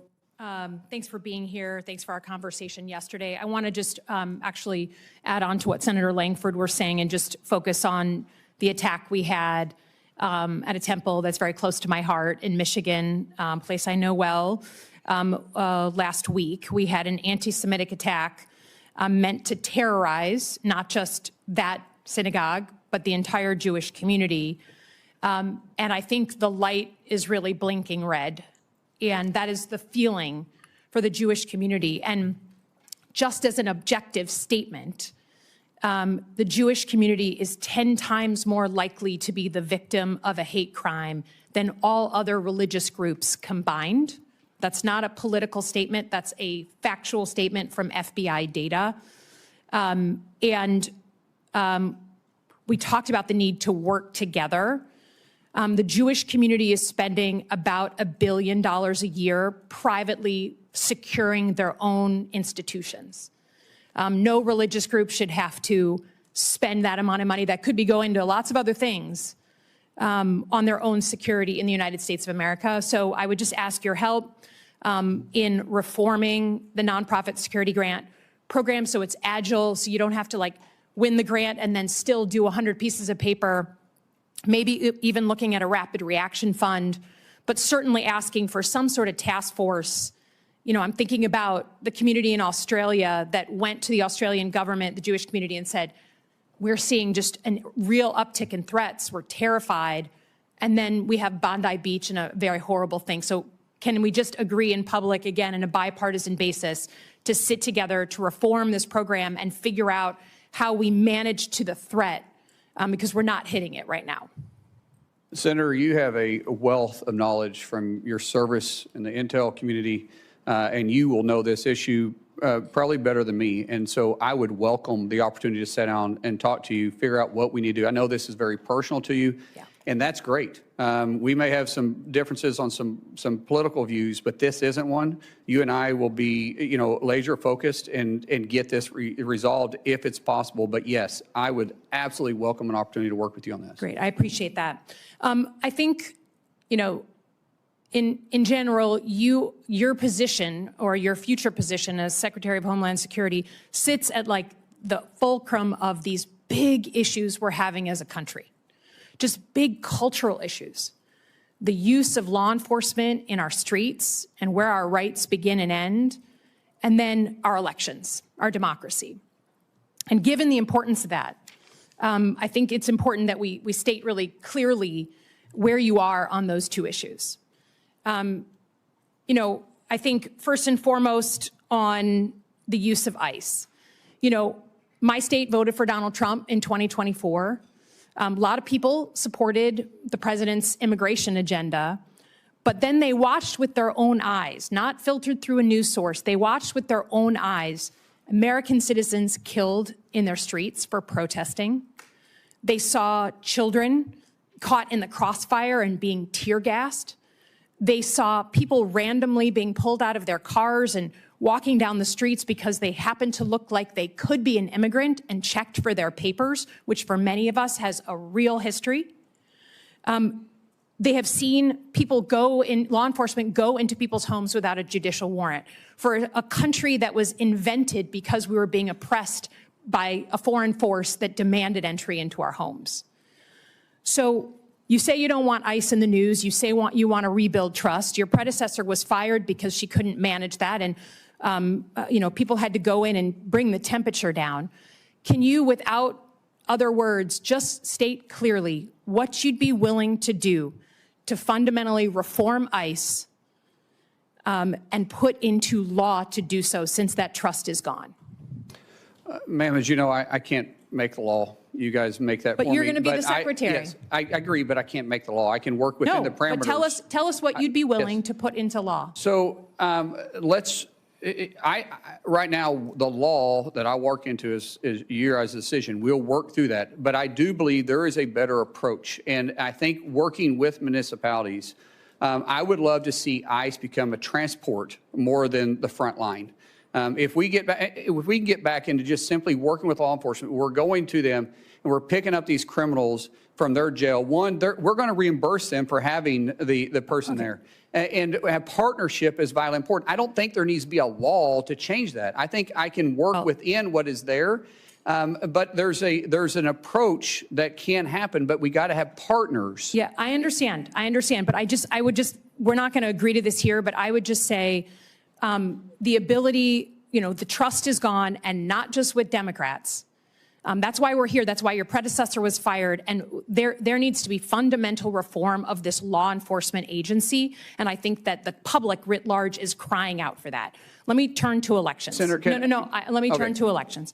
The Department of Homeland Security has the mandate since the Obama era for securing our election infrastructure. That's an important job, and you'll be secretary.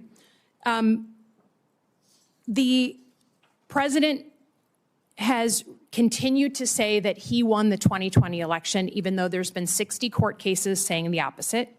He has said he wants to federalize the elections. He has said name-check cities, including Detroit. He has said voting machines are inaccurate. He has said in the State of the Union, I was on the Senate floor, paraphrase that if his side doesn't win in November, then the elections were rigged, which is exactly what he said 8 months before the 2020 election. You have your own history. You did not certify the 2020 election. There are people at the Department of Homeland Security, 3 people specifically, who are well-known election deniers now running election security functions. Who won the 2020 election? Ma'am, we know that President Joe Biden was sworn into office. He was the president for the last 4 years. But I do believe won the election? My job as Department of Homeland Security Secretary will be to make sure that we assure that the elections are fair and people can trust them. Does the federal government run the elections process, or do states? It's very clear in the Constitution that the states control state elections, and then there is some federal oversight that's on it, but the federal government can set some standards. So if you're talking about the Save American Act, requiring you, which is within the Constitution, by the way, requiring individuals to be citizens of the United States, I don't think it's too much to ask somebody to prove they're a citizen of the United States. That's not what we're talking about. I'm talking about administering the elections.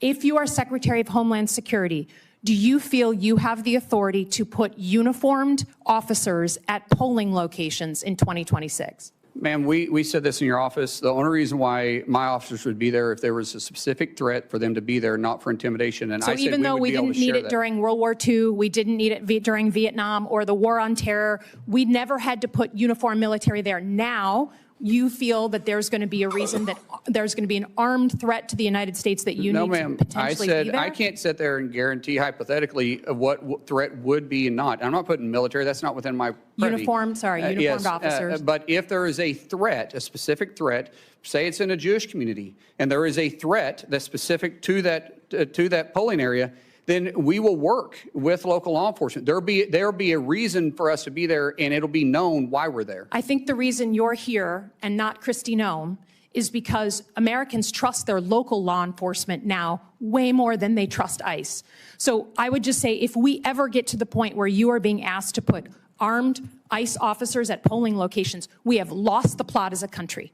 We have fundamentally lost it. And until I hear someone tell me that this man, President Trump, will actually allow us to have a free and fair election, there is zero trust here, and I cannot trust that he won't try and steal it. Again, I yield back. Senator Moody. Thank you, Mr. Chairman, and congratulations on your nomination. Congratulations to your family. I can't think of a better person at this moment in time to lead such an important agency. Talking about Americans trusting their local law enforcement, I think that is true. I think that's one of the reasons, as the Attorney General in Florida, I worked so closely with our law enforcement, our local law enforcement, to make sure we were triaging our resources and going after really bad people that wanted to harm our community in a way to make our state safer. And part of doing that is we supported them. We made sure that they had resources, they had more the support behind them. They knew that we had their backs. I'm proud that Florida was the first state to have every single county sign up to work with the federal government, because we were dealing with an unprecedented situation following the last administration where you had people working with radicals in that administration to destroy the border, roll out a welcome mat to everyone, and has left our nation reeling from an unprecedented surge of people we don't know who are here, many of which, before they even got here, had committed crimes and have committed crimes since. The way to recover and shore up our communities is to work with, in partnership, local law enforcement who have an expertise in their communities. And it is disheartening to me, not just as a former attorney general or as a former prosecutor, but as the wife of a law enforcement officer and someone that worked very closely with them, it wrecks me to hear them refer to law enforcement in general, especially some of the men and women that serve currently in the Department of Homeland Security, as breaking into people's homes and shooting Americans. And I think we can all acknowledge that we want law enforcement to meet professional standards, to act with the public safety in mind, to comply with the law. But we do not have to disparage an entire profession of men and women who put their lives on the line for you and for everyone in this room, and said that they were going to dedicate their professional careers to stand on that line and put their safety behind yours. When President Trump got in office, so many of these states on the Democratic side said, I will never work with that man to come in and correct and rid the communities of people that are going to do it harm. We won't. In Minnesota, the first thing they said, I will never help that person. I won't lift a finger, the Attorney General said. So in Florida, where you have 67 out of 67 counties signing up, tell me what I can do to help you. In Minnesota, they had like 7 of 87. Does that surprise anyone? No, because their state leader said, we will not help you. We will not go after the most dangerous in our communities. Have at it. See how it goes. We won't lift a finger. And when the administration says we are dealing with an unprecedented situation, 11 to 20 million people, that's never happened in the history of our country, how do we do this? We need to make sure we're focusing on triaging and getting people out that we know may do harm to our communities. They're like, what are you talking about? You can't have quotas. They won't talk about the quotas where they said we're put to Border Patrol, push more and more and more and more in. However you need to do it. Don't tell us how we can stop this influx or this surge. Tell us how we can push more in. They won't talk about that. And they want to tell you about focusing on children that are here, that are now here. Yes, you need to do that.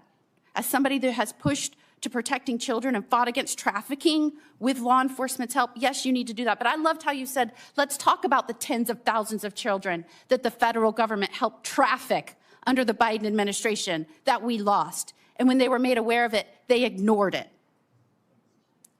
You will now have to take over an agency that is charged with cleaning up a disaster, a danger. The Biden administration did that.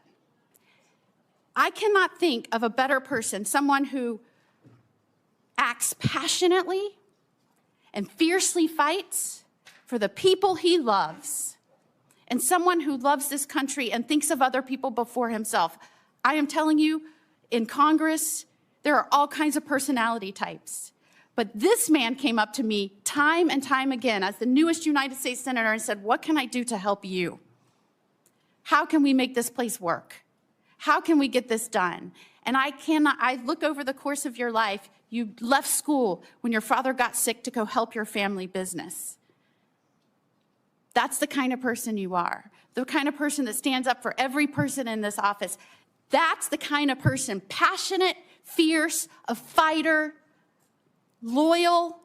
That's who I want now protecting this country at the head of the Department of Homeland Security. You said in your testimony, I'll fight for your family just as I fight for mine. Tell me about that personality trait and how you think that will help the Department of Homeland Security in this unprecedented time where the last administration, the last president of the United States abandoned his role to secure this country. Tell me how you bring the personality and your character traits to this role. It's the way I was raised. It's the way my my dad raised us, the way my mom raised us, the way they were raised. We love this country. I mean, think about it. I'm getting to live the American dream. You're telling me a kid from Westville, Oklahoma with a speech impediment would ever be able to be here? That only happens in America. Only in America. And we all probably have the same type of dreams because none of us have royal blood. Maybe some of your parents might have served in public office or not. Mine most certainly did not. And the fact that I'm here, my goodness, that's why people want to come to our country, because they want the American dream. And I want everybody to have the same opportunity that I have, but we have to secure the homeland. We have to make sure that they feel safe stepping out and being in the public eye. We got to make sure that people can have a peace of mind and trust our government. And right now there's a mistrust in our government. I think we have an opportunity to maybe work on that. I meant it when I say that I hope in 6 months we're not. I can't guarantee it because the news choose what they're going to run, but I hope that I'm not on the news every 6 months or 6 months from now every day. I hope DHS is just able to be laser focused on doing their job and it isn't controversial about taking care of the homeland. I hope people have confidence in our agency again, and I'm going to work every day to restore that. And you'll bring that same passion and zeal and protective instinct to protect every family and every community, working with local law enforcement because they know how to approach in a safe manner their communities. Nobody will take care of their backyard better than the individual. Senator Gallego. Thank you, Chairman. Hello, neighbor. How you doing? Easy day. Hey, brother. Good to see you. So, some very specific questions. What is the primary mission of Homeland Security investigations? From the IG or from us? I'm sorry, from Homeland Security Department. There's HSI is within Homeland Security. What is their primary mission? Well, it's not a trick question either. No, I understand that. And every agency, sir, we have specific missions that we are targeted to look at our aspect of protecting the homeland. And different directions have different paths.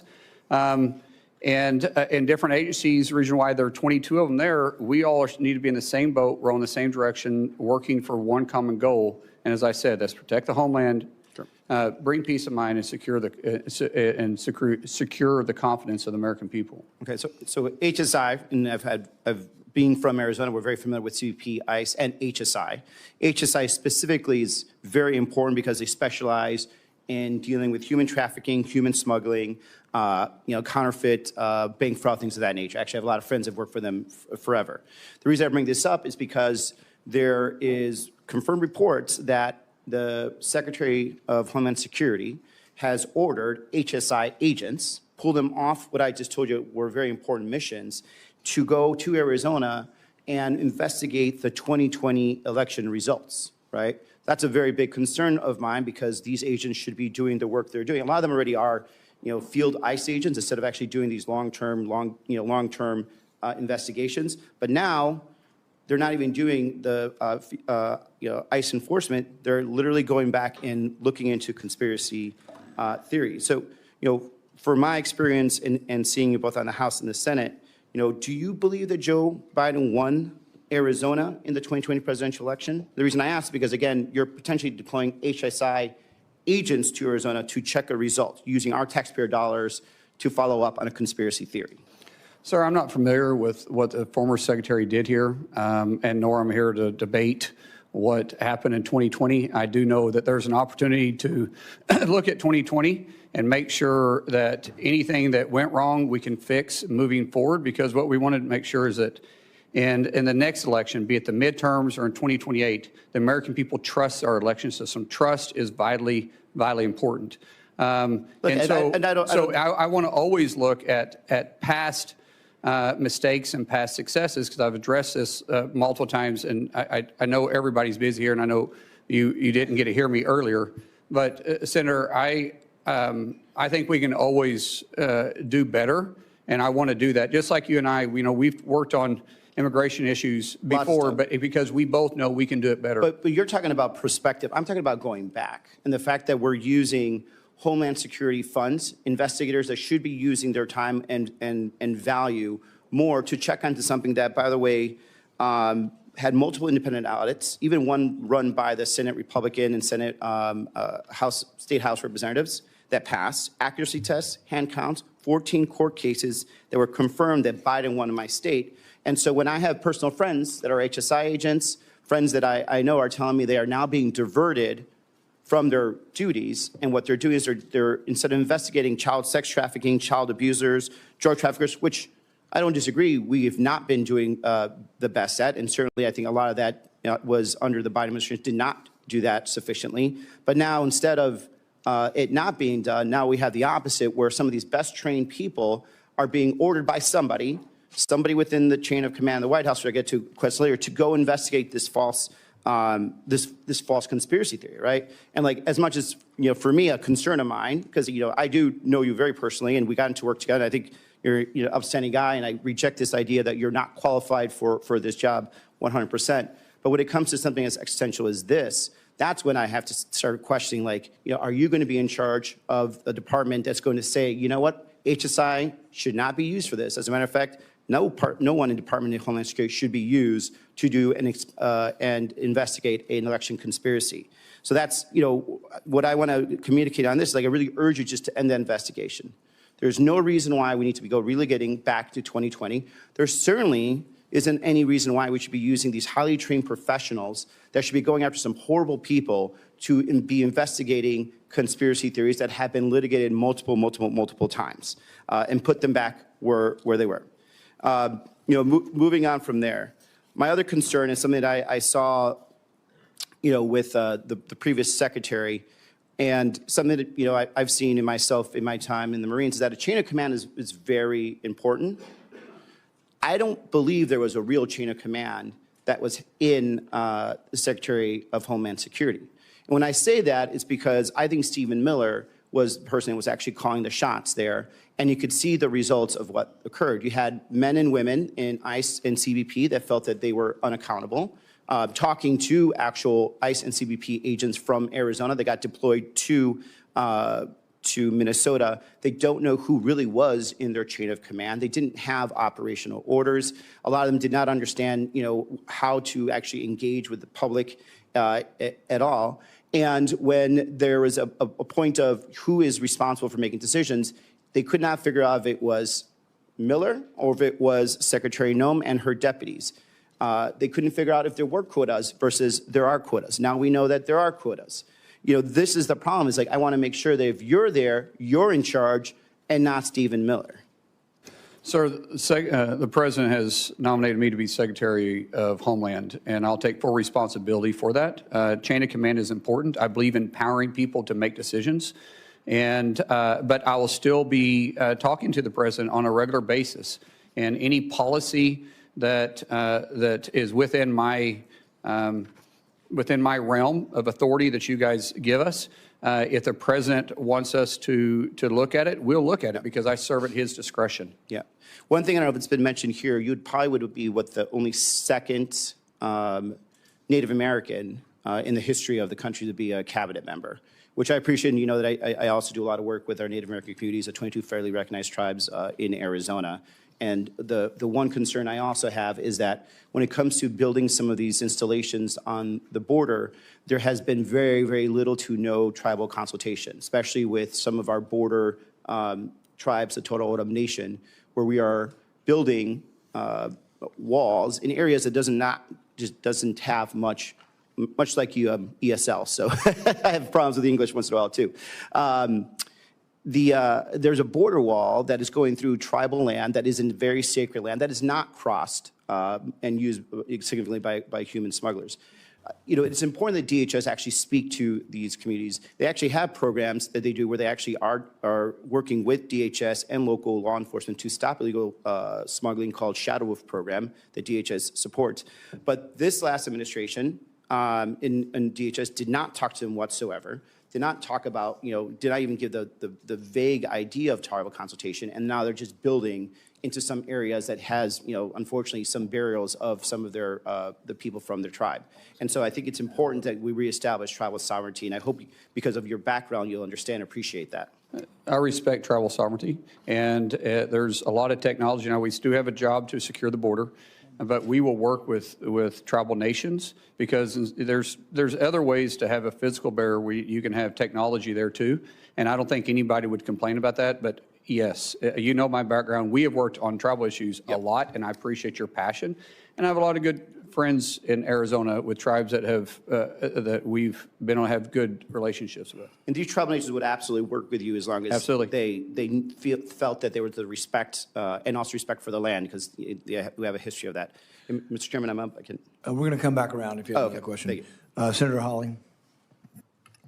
Thank you, Mr. Chairman. Senator Mullen, welcome to the committee. I see you have some supporters with you today. Chairman Smith, good to see you. My friend Sean O'Brien is here. I want the record to reflect that my money was always on O'Brien. I just want that noted. I want it noted for the record. Senator Mullen, let me ask you this. In your own words, could you tell us just in capsule form, what is it that DHS, what's the mission of DHS as you understand it, as you would put it, as you would explain it? Quite simply, it's simple: to protect the homeland. Very good. To protect the homeland. Okay, let me ask you this. 10 days ago, there was a shooting at Old Dominion University that left one person dead, 2 people critically injured. The gunman had potential terrorist ties. Is this a good time for the Department of Homeland Security to be shut down and unfunded?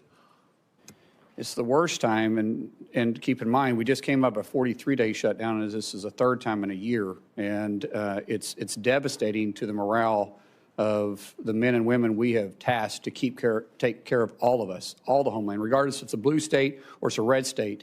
We have to look at it all the same, and they have that mission mindset, but they don't have the pay to follow it up. A few days before that, 2 individuals attempted to detonate bombs in New York City in a way that would cause mass civilian casualties. Both of those individuals have potential terrorist connections. In light of that, is it a good time for DHS to be shut down?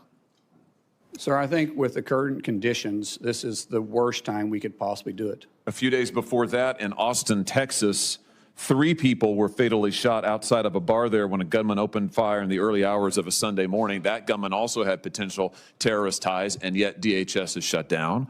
Just a week ago, a gunman loaded his truck with incendiary devices and rammed it into the Temple Israel Synagogue outside Detroit, Michigan. As I'm sure you know, 40 law enforcement officers, 40, had to get emergency medical attention. It's a miracle. By the grace of God, nobody was killed except for the gunman.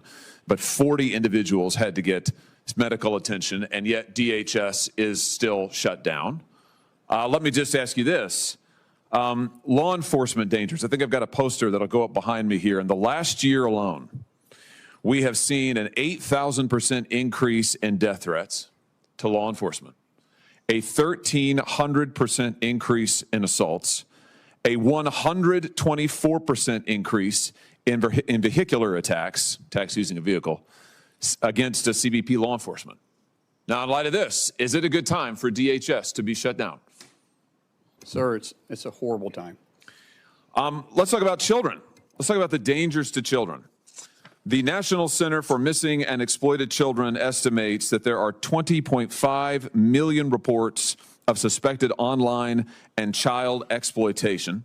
That includes almost 20 million reports of child pornography, 546,300 reports of online enticement of children for sexual acts, and 27,000 reports of child sex trafficking. Is it a good time for DHS to be shut down? No, sir. Let me ask you if you've seen this poster that I'm about to put behind me. Have you ever seen this before, Senator? I don't believe so. There's no reason you should have.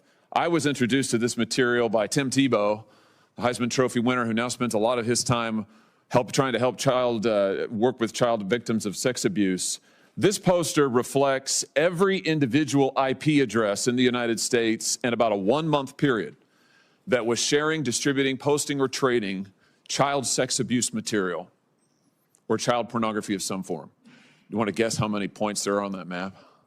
It makes me sick. I have no idea. 338,000. That's just a 1-month period. Now, can you see any blue dots on that map, Senator Mullen? Yes, sir. Yeah, there's you got better eyes than I do. I mean, there's like very few of them. I'd be surprised if anybody in the audience could see them. The blue dots are the number of investigations that are open. Look at the red dots, 338,000. Look at the blue dots, you can hardly see them. Why would that be? Because in the best of times, the Department of Homeland Security has only 10 HSI agents who are fully dedicated to doing this. It's all Congress has given you, 10. Right now, none of those are funded. Is this a good time for the Department of Homeland Security to be shut down? I think any parent can look at that and it makes you sick, especially with teenage daughters like myself. That's scary. We have to focus on this. It's very scary. That's exactly right. I'm glad to hear you say that. The Biden administration and your predecessor in this role, Alejandro Mayorkas, lost track of 450,000 children who were trafficked across our border over a 4-year period. 450,000 children. It's the biggest child trafficking ring that was set up under the last administration in the history of this country. The president has been doing a tremendous job. They found in the last year over 145,000 of them. That leaves almost 300,000 who are still missing. And yet the Department of Homeland Security is unfunded and shut down. Let me just ask you again, does it seem like a good time for that? No, sir. Let's talk a little bit about the challenges that are being faced by people across the country who are facing natural disasters, as we have in my home state of Missouri. We had major tornadoes rip through Missouri last spring, all across the state, particularly concentrated in the eastern part of the state, the St. Louis area, southeast Missouri. We have thousands of people who are without power, who lost their homes, many who were injured. We have had much disaster aid approved by FEMA, but we're still waiting for some of that aid to get to us. And now FEMA is shut down. So I've got thousands of people in Missouri who are awaiting the aid that the president has approved, by the way, and that FEMA has approved, but that's in the process of coming to the state. I've got probably hundreds of people who are not able to go back to their homes and who are applying for individual assistance that hasn't yet been processed by FEMA. And now they're being told, well, sorry, there's nothing we can do because FEMA shut down. Does this seem like a good time for DHS and FEMA to be shut down? No, sir. In any airport in the country right now, if you go and look, you will find hours, backups of 4 and 5 hours. You'll find TSA agents. You alluded to this earlier, Senator. Over 10% of TSA agents now are not able to come to the job. Why? Because they make on average $45,000 a year. They can't afford their rent. They can't afford to buy groceries for their kids. They've missed now 2 paychecks. This is endangering the security of our flyers. It's endangering the security of our airports. This is a terrible time for DHS to be shut down. Here's my point. Whether we're talking about children who are missing, whether we're talking about the situation against our law enforcement officers, whether we're talking about the dangers to the homeland, we are involved in a major conflict overseas. This nation's homeland needs to be secured, and yet my friends across the aisle have shut down the Department of Homeland Security. They have defunded every agency we just talked about, and I just want to ask them, how long is it going to take? How long are these children going to have to wait in exploitation? How many more are going to have to go missing? How many TSA agents are going to be able to afford to put food on the table for their children? How long are the people of St. Louis and Southeast Missouri going to have to wait to get back into their homes before we can finally have a vote to reopen the Department of Homeland Security? It is long past time. I welcome your nomination. You're going to be a terrific leader of Homeland Security. I can't wait to see you there. But it's time for this Congress to do its job and fund DHS and protect the homeland of the United States of America. Thank you, Mr. Chairman. All right, thanks, everybody. We are going to do another round of questions. I want to let anybody ask a question that wants to ask a question, but I really don't want to give everybody 7 more minutes. I want to kind of keep it to pressing questions. We'll start on the Republican side. Does somebody have a pressing question they didn't get to ask or would like to ask? I'll use back. Anybody else? Senator Ernst. Yes, thank you. Again, Senator Mullen, I truly appreciate you being here. And I do want to ask some questions. I do want to follow up. So many people have pointed out the various departments that exist and are not being funded under DHS. So we have a really, really significant anniversary coming up this year. So most people will think it's our nation's 250th, which is extraordinary.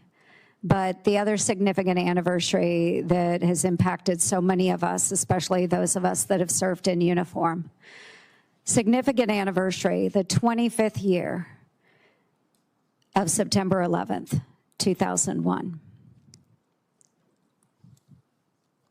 So right now, we are currently in our 32nd day of the Department of Homeland Security being shut down. We have men and women serving in TSA, in FEMA, in the Coast Guard, Secret Service, in the Cybersecurity and Infrastructure Security Agency, all of them under DHS, not being funded. Now, I just heard in the first round of questions, one of my colleagues on the left say, this has nothing to do with ICE. They are funded. If it has nothing to do with ICE, why are we not funding these agencies that protect Americans? Especially as we're coming up on the 25th anniversary of September 11th this fall. It's a significant anniversary. I hope never to repeat it. But the fact of the matter is that there is a greater possibility of September 11th happening all over again because we are not properly funding the men and women that protect our homeland. So I don't want to hear folks say it has nothing to do with ICE, because I do believe when we get into the politics of this, it is about ICE. It is about ICE. So I would love for my friends on the left to acknowledge it's about ICE, but acknowledge that protecting our homeland is much more important than the politics of this. Yes, question. Senator Mullen, do you think it's time to set aside the partisan politics and partisan games and fund DHS as a whole so that the department can be fully functioning to protect Americans, especially as we are approaching this fall, the 25th anniversary on one of the greatest attacks that we have ever seen on our homeland? Yes, Senator. I look at this as a political theater that we're playing games with, and we're risking people's lives, and we're disturbing people's lives. As I stated earlier, We have 260, 280,000 employees in DHS that's still on the job, still working, still keeping us safe without pay. I don't know how in good conscience you could sit there and think that's okay. It is not okay, and I look forward to your leadership at Department of Homeland Security. Thank you, Senator Mullen. I yield back. Senator Peters. Yeah, I have a couple of questions for you, Senator Mullen. But before that, I just want to clarify what we're hearing about funding for Homeland Security. I think the political theater has been on the Republican side, because there is really no debate with any of my Democratic colleagues that we need to fully fund FEMA, that we need to fully fund the Coast Guard, we need to fully fund CISA, to fund all of those other areas. The TSA folks all should be fully funded. But unfortunately, my Republican colleagues who control the floor, you are in the majority, you determine which bills go on the floor and which ones are up for a vote. The way we can do that so we don't have a floor vote is we can go and move by unanimous consent and move a bill and say, is there anybody that objects to this bill? And if they don't object, it immediately is passed. That's the procedure. So folks at home watching this, we have bills that will immediately pass and could pass today. We have put on the floor bills to fully fund TSA, and my Republican colleagues have objected. I heard all this support for TSA today, so I hope you tell your colleagues don't object to the TSA funding bill. Please don't do that. We could pass it today. God, that would be great. But we heard a lot of theater, all this stuff. FEMA, pass it today. Coast Guard, pass it today. CISA, cybersecurity, pass it today. So as the nominee for Homeland Security, I would hope you would tell your colleagues, boy, this is really important. Don't object to the bill that allows us to pay for this. Now, granted, the CBP and ICE are not in there because we are around negotiating about making sure that there are guardrails in place so that local or that federal agents have to abide by the same rules as local police. You know, when I go home and I say that, everybody says, really? They don't have to do that now? I'm like, no. But Republicans are going to hold TSA hostage. They're going to hold Coast Guard hostage. They're going to hold FEMA, CISA. They're going to hold it all hostage because they don't want to give any ground on making sure we just have common sense guidelines. We have a solution for that. Pass the bills for all of these other agencies. Pass them. They can happen today. We've tried for the last 2 weeks, and my Republican colleagues object. Don't object anymore. And then let's focus on trying to come together. And I appreciate your comments about how we come together. Let's come together and figure out how we put common sense guidelines in place for federal agents that are operating in our communities. You've expressed an interest in doing that today, and I take you at your word for that. So let's do that. But let's not make TSA a hostage in this whole thing. Let's pass the bills. We can do it. So I've heard it. I heard HSI funding from one of my colleagues here. I want to be clear, HSI is funded because both CBP and ICE are fully funded because of the big bill that passed last year. So that funding isn't even in jeopardy. What's in jeopardy, we can fix today. All the things that are not being funded, we can fund today. And every single Democrat is for it. There's only one Republican. It only takes one Republican to object, and apparently that keeps happening. I'd talk to that one Republican and say, stop objecting to this. If you truly all believe in that, stop objecting to it. HSI is getting money now because of the big bill. But what's the problem with HSI? And I agree with my colleague with child exploitation. I'm going to be at the top of the list when it comes to making sure we're doing as much as we can to stop that. But unfortunately, this administration has actually transferred all those HSI people to immigration enforcement. They're not even doing what they were supposed to be doing. So I would hope if you are confirmed, you will bring those folks back to their role that my colleague says is so important, which I agree with. But why did the administration send them off to immigration work then? Apparently, the administration doesn't think it's as important as my colleague. And I just want to wrap up here. Questions that we had related to your bio. And the biography is important. And it's important that we fully understand how you're presenting yourself. And if there are any ambiguities, we want to work that out. On March 11th, I sent you a letter asking for information about any activity related to any special assignment, which you talked about here today, that you have been involved in. There was no exception for official travel or any of that. We just asked any of these special assignments that you have talked about.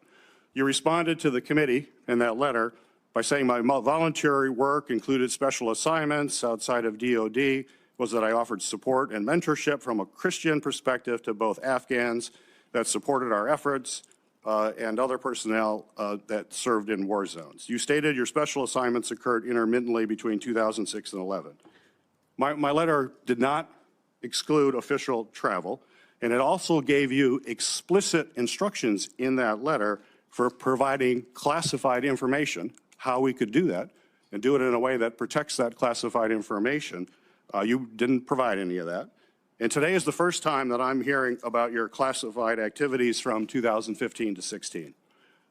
Quite frankly, as we've had these conversations, you have not been forthcoming with me or this committee. The story always seems to evolve, to kind of change. And as you know, candor, honesty, transparency are absolutely critical, particularly at this time to try to build trust as the Secretary of Homeland Security. So we have to clear this up. We feel pretty strongly we have to understand exactly what this is, especially with all your public comments that have raised a lot of questions. We've checked. The SCIF is available. We're going to go in the, we would love to have you come to the SCIF and tell us exactly what you're talking about. I think that'll put my colleagues' mind at peace. Would you be willing to go to the SCIF this afternoon and tell us the classified activities you're talking about? Sir, I think this committee made it very clear with the paperwork they gave me that I do not have to disclose my my official travel. That was part of the documents. And it went over 2 or 3 times. I complied with exactly what the committee said. And there is no statement for, or no area for mission work and mentorship. That was a volunteer basis that I did on my own time. And it was very specific over and over again that you don't have to claim official travel. We want to know what this supposed classified work was. We have real questions about it. I asked the FBI yesterday, I said, and if someone had appeared in any classified document, any document, would that be in this report? And they said, yes. I said, well, I don't see anything for Senator Mullen. Why is that? They said nothing showed up. We queried the Department of State, the Department of Defense, other intel folks. So you're in no classified document that the federal government has, according to the FBI, and yet you're telling me you did all this classified work. I don't understand how that recognizes. Sir, I didn't say all. I was very clear with what I said. I get what you're trying to get to here, and that's fine. But I complied with everything the document said, and it was official travel, and it was a classified trip. Well, let me just chime in on this. I've agreed this is the fastest hearing anyone's ever had. This will be the fastest vote anyone's ever had. And that's despite my qualms and problems with your nomination. And I'm willing to do that. But when the FBI came to my office, I asked them if you had done any kind of work for the CIA, the DOD, or any other. I haven't. Let me finish. Any of these kind of agencies or any kind of classified work. And they said the way it works is you would have a separate folder if you'd been involved in classified missions somewhere, and we would get to see the folder, and then we wouldn't talk about it. We would look at it privately, and we would know what you're referring to. So it's confusing to us because there may have been some papers that said your official trips were excluded. I don't know which ones were and weren't, but you've now mentioned today that you have activities you've done. And so I think it would be easy, and I'm still willing to have the vote tomorrow, but I can cancel the vote tomorrow. I'm still willing to have the vote, get this done, and get it over with. But I think that just to make clear, and it doesn't sound like it's a secret you're too concerned about divulging, if you would spend an hour and go to the SCIF or 30 minutes and just tell both the ranking member and the other, and it would be private and it won't be revealed, I think it would get this over with and we wouldn't have a complaint about going ahead with the vote tomorrow. I have no issue with that if you guys get cleared on it, because way my understanding was there was only 4 people right in it, and it was a special program inside the House. Just like I wasn't on Intel at the time, I'm not saying I was, but I have no issue with that at all. I would welcome being brought up. It was very unique, and That was would fun. be on you. We're not going to try to figure out who the 4 people are and whether we can have approval to it. And I don't but if you're doing something choose- that important, Yes. really it probably ought to be revealed and discussed in a Sir, classified manner. Senator, or Chairman, it's not on me I don't have the authority to do that. This is why I said I was very clear, sorry, that I never talked specific dates or locations on this. And so I have zero issue with talking about it. But Do it this afternoon. I don't have clearance to talk about this afternoon. I don't. It's So not this me is to release. This is a to release it. legislative program. This is a program that Congress assigned you to? Yes. This was within my official duties. Who assigned it to you? Sir, that's not for me to talk to you about on this. I'm sorry. This isn't a classified statement. I'm sorry. I'm not trying to be ugly. You know how classified situations work. Classified information. Which agency classified it? It wasn't an agency. It was done here, well, in the House on the time. The House classified it. I'm assuming. I wasn't on Intel. We're just not really aware of how the House classifies things. I have no idea. I know every time we spoke about this, we had to go to the SCIF and visit about it. But I know there was a paper that I had to sign before it even started, and I may be wrong. There may be more than 4, but I know it was only me and 3 other people that ever discussed So it. secret that we can't know about it. I would think that there'd be some paperwork in the SCIF that they should show us saying this is so top secret and this was made classified. I have no problem. You're welcome to go to the House. This started in 2015. It ended in little late in 2016. I have nothing to hide on this. This is too easy. I would really enjoy sitting there and having a conversation with you because I don't want you to have a question my character on this. So that's very simple for me, but I can't make that authorization. You guys know that. Well, it's a little difficult for us to go ask about a program that has no name, and we have nobody that we know to talk to about it. So I don't know how we would begin doing this without your cooperation. But I'm if you willing do to it, I'm cooperate. willing to hold the vote tomorrow, but you brought this up, that you were on a super secret mission that you can't tell us No, I did not say super secret, sir. I said it was classified. That only 4 Only people 4 people about it. know? That's Well, no, pretty secret. I only know if there was 4 people. There was maybe more people that understood it, but I know there was only 3 people plus me that was ever in the meeting. And so as far as I'm concerned, only 4 people was read in on this. So did this you were on the Intel committee? No, not at the time. No, sir. I was on the Intel committee after that. What committee were you on at the time? You got to think about 10 years ago. Energy and Commerce. So it was an energy and commerce top secret effort. Senator, I'm just asking. I know what I'm getting upset about a little bit here is that your tone that you're saying that in a condescending way. I did what I was asked to do. I'm trying to find out who we would talk to. Sir, I've told you exactly what happened here. I was not required to disclose this on any official travel. Your documents are very, very clear on that. So I don't know what else you want me to say. You said you can go find out. Go find out. And then when you guys say it's good for me to talk to you, I'll be happy to talk to you about it. I can't talk specifics. If you want to talk about in general ideas, let's go down and talk in the SCIF. I'm okay with that. But I can't get into the necessary specifics or who made the decision to do it. But I can talk in general, and I'll be very, very glad to do that with you. And even Senator Langford, who I know is on Intel, he can come down with us and visit with us about it. No issues with that at all. Perfectly clear and okay with it. But it's not for me to release this. So if you guys want to do that, we can leave here, go down there and talk about it. Did this mission involve exchange of fire? It wasn't a mission. It was an official travel with specific deals or for specific fact finding, just like any official travel is, that they wanted clarification on. And so, like I said, be happy to talk to you about it if you guys want to. And it was in a conflict zone?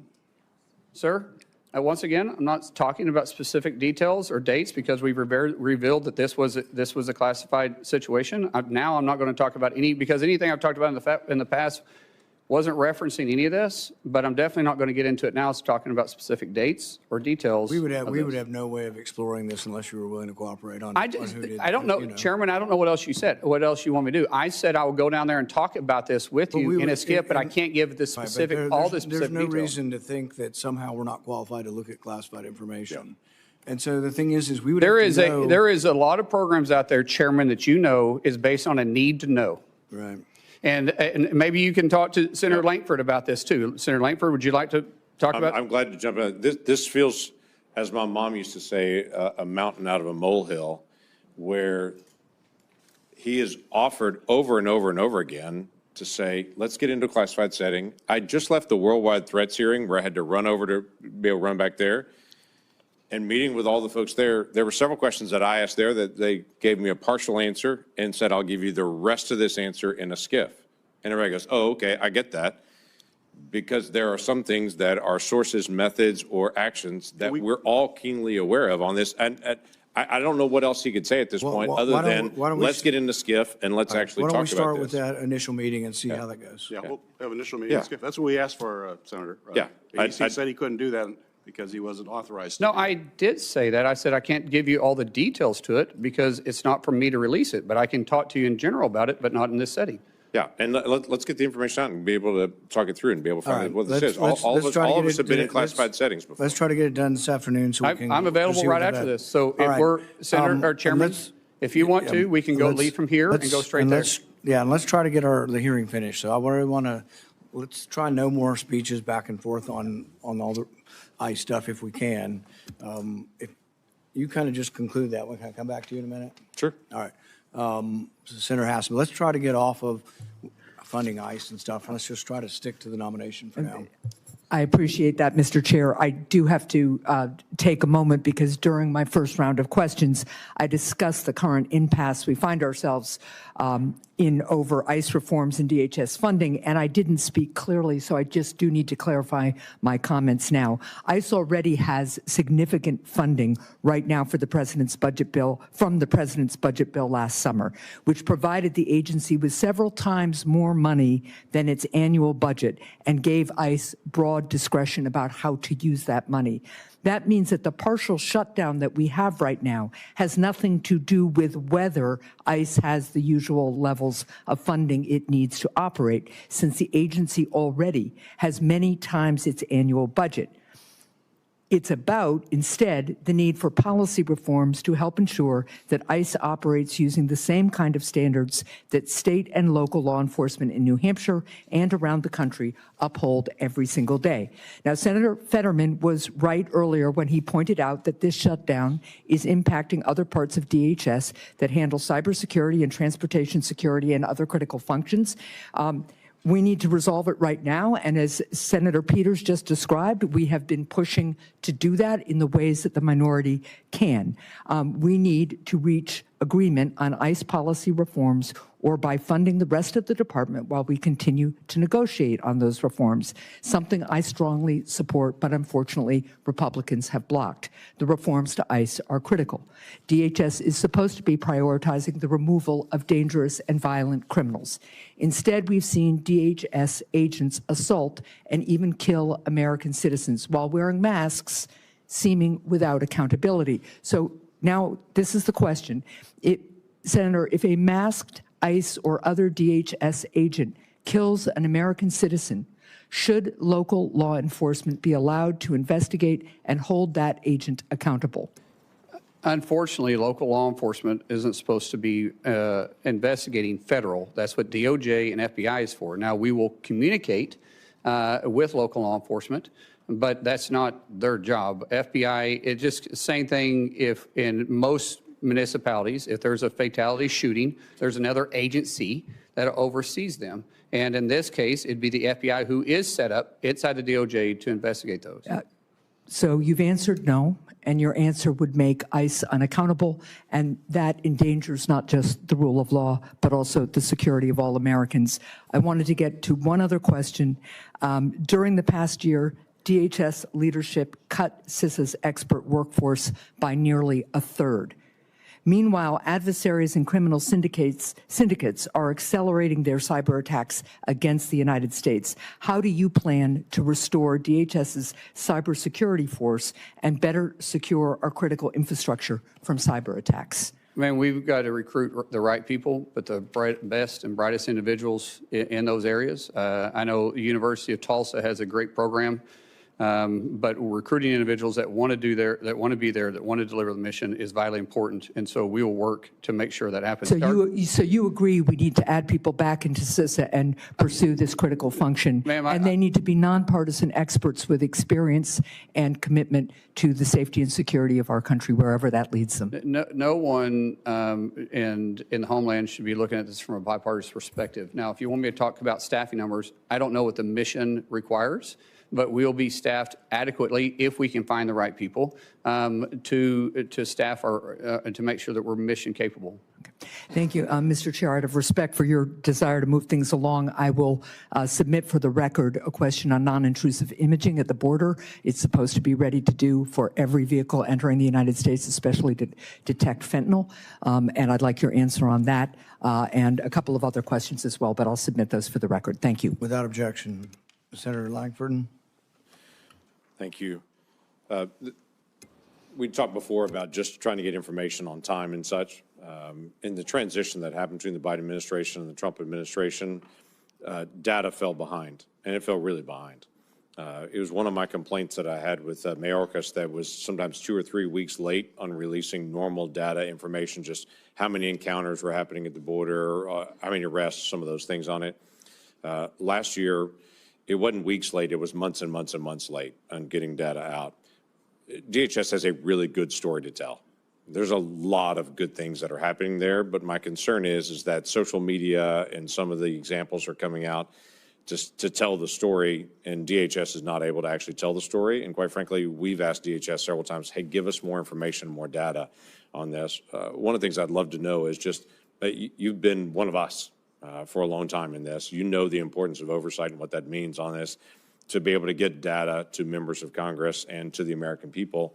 And so quite frankly, we can see the story as well. So I'm not asking for a pledge because I already know your heart on that, but want to just be able to open that up on how we can actually get more data and information. Our Ledge Affairs Department, I'm going to stand up and make sure that we're communicating and getting the information you need. It's not going to be fixed overnight, but it does frustrate me as a former member of the House and definitely a current member in the Senate that when we make a request, it's not seen. Now, there is a difference between making actual requests because you're wanting to get to a solution versus harassment. Badgering people. Yes, there is a tremendous amount that happens. Both sides play the games, and I'm just not going to play that game. I'll work with any senator, I'll work with any committee to make sure that we are getting the information you need to do your job.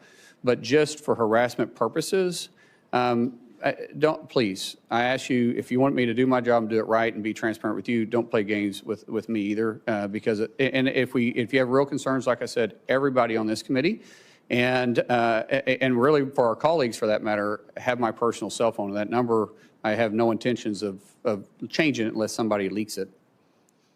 Yeah, hopefully that wouldn't occur on it. One other quick question on this. Ali Mayorkas, when he sat at that desk before, he and I had a lot of conversations about what they called, was labeled the special interest aliens.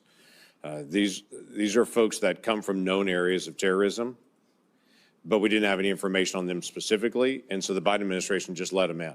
They may say, well, we know somebody in your family as acts of terrorism, but it's not you, so they just labeled them special interest aliens and released them into the country.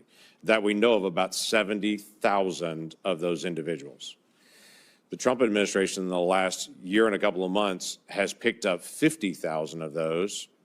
That's part of this enforcement that's out there to be able to identify folks that I've been ringing the bell on over and over and over again, saying, why are we letting people in that we literally say, yeah, they could be a terrorist, they could not be a terrorist, we don't know. Somebody in their family is, but we don't know them if they are on it. So they were just released into the country on that and given that label. In fact, I was told, we'll keep watching them, but when I went to the FBI and asked them directly, they were like, there's no way we can track 70,000 people. So there's been a lot of good work to be able to try to identify where those people went, who they're associating with here in the United States on it, and then removing them from the United States. There's still about 20,000 left. love to be able to get your promise to say, we're not going to quit. We're going to continue to be able to find folks that were just allowed to come in the country that may be a terrorist and may not be a terrorist, we don't know, but to be able to go identify those folks and make sure that American people are protected. Absolutely. Yeah, thank you. We're almost done. We have 2 people left who haven't responded this round. We've had a lot of debate over ICE funding. I hope we can ask just some specific questions to the nominee. I can't control what you ask, but that's my hope. Senator Blumenthal. Thanks, Mr. Chairman. Senator Mullen, just months before the war with Iran began, the Trump administration negotiated a back-channel agreement, a deal with the Islamic Republic to deport Iranian nationals, including asylum seekers, dissidents. There have been public reports about it. CNN on January 26, 2026. New York Times reported it in a couple of articles in September and December, that flights in around that time deported tens of those kinds of Iranian nationals back to Iran as part of this secret agreement. I want to tell you about one husband and wife, Christian converts from Islam, who were sentenced in absentia to 9 and 11-year sentences by the Islamic Republic. They fled to the United States seeking asylum, but they were detained by ICE on arrival. The wife was deported. She managed to take refuge in Turkey. The husband, I'll call him Mr. H, is still here, but he's facing deportation despite showing scars from the beating he received by a government gang. I have both of their declarations. I'd like them to be entered in the record. There are Iranian-American organizations like the Iranian-American Legal Defense Fund that have further information. I have no doubt that you share my outrage about the treatment of this couple and other Iranian nationals who were deported, possibly to torture and death in Iran. Will you agree with me and commit that we should stop deporting such people? Ma'am, sir, I don't know the specifics behind this. I think before I can talk about in hypotheticals, I would need to know what the reasons behind it, but I don't want to deport anybody that's here illegally, or here legally, I mean. And most definitely not individuals that have done everything possible to be a contributor to society. But in these specific cases, I don't know. I'm not familiar with them. I don't know if there's something else in their background that would cause the administration I'm talking to do it. in general about tens of people, as many as 55 on one flight, 15 or so on another, not just this couple. But in principle, we should not be sending Iranian dissidents and asylum seekers back to Iran. Wouldn't you agree? Sir, we do know that our enemies want to infiltrate us and use our rules and our generosity against us. And so I don't know the specifics of these. I don't know their background. I don't know what the reasons was, but I will be happy to look into it. Let me ask you about another topic. I'm glad that you've committed that there will not be the kind of review that Secretary Noem imposed on contracts above a certain amount uniformly by your office. But I'd like your commitment that you will help us investigate another abuse of authority. Corey Lewandowski apparently was in charge of approving all contracts. One of them was a $220 million contract. What has lasted 5,000 years was once almost lost. Now, the world awaits the divine culture's return. See it at least once in your lifetime. Shen Yun.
Good afternoon. The Subcommittee on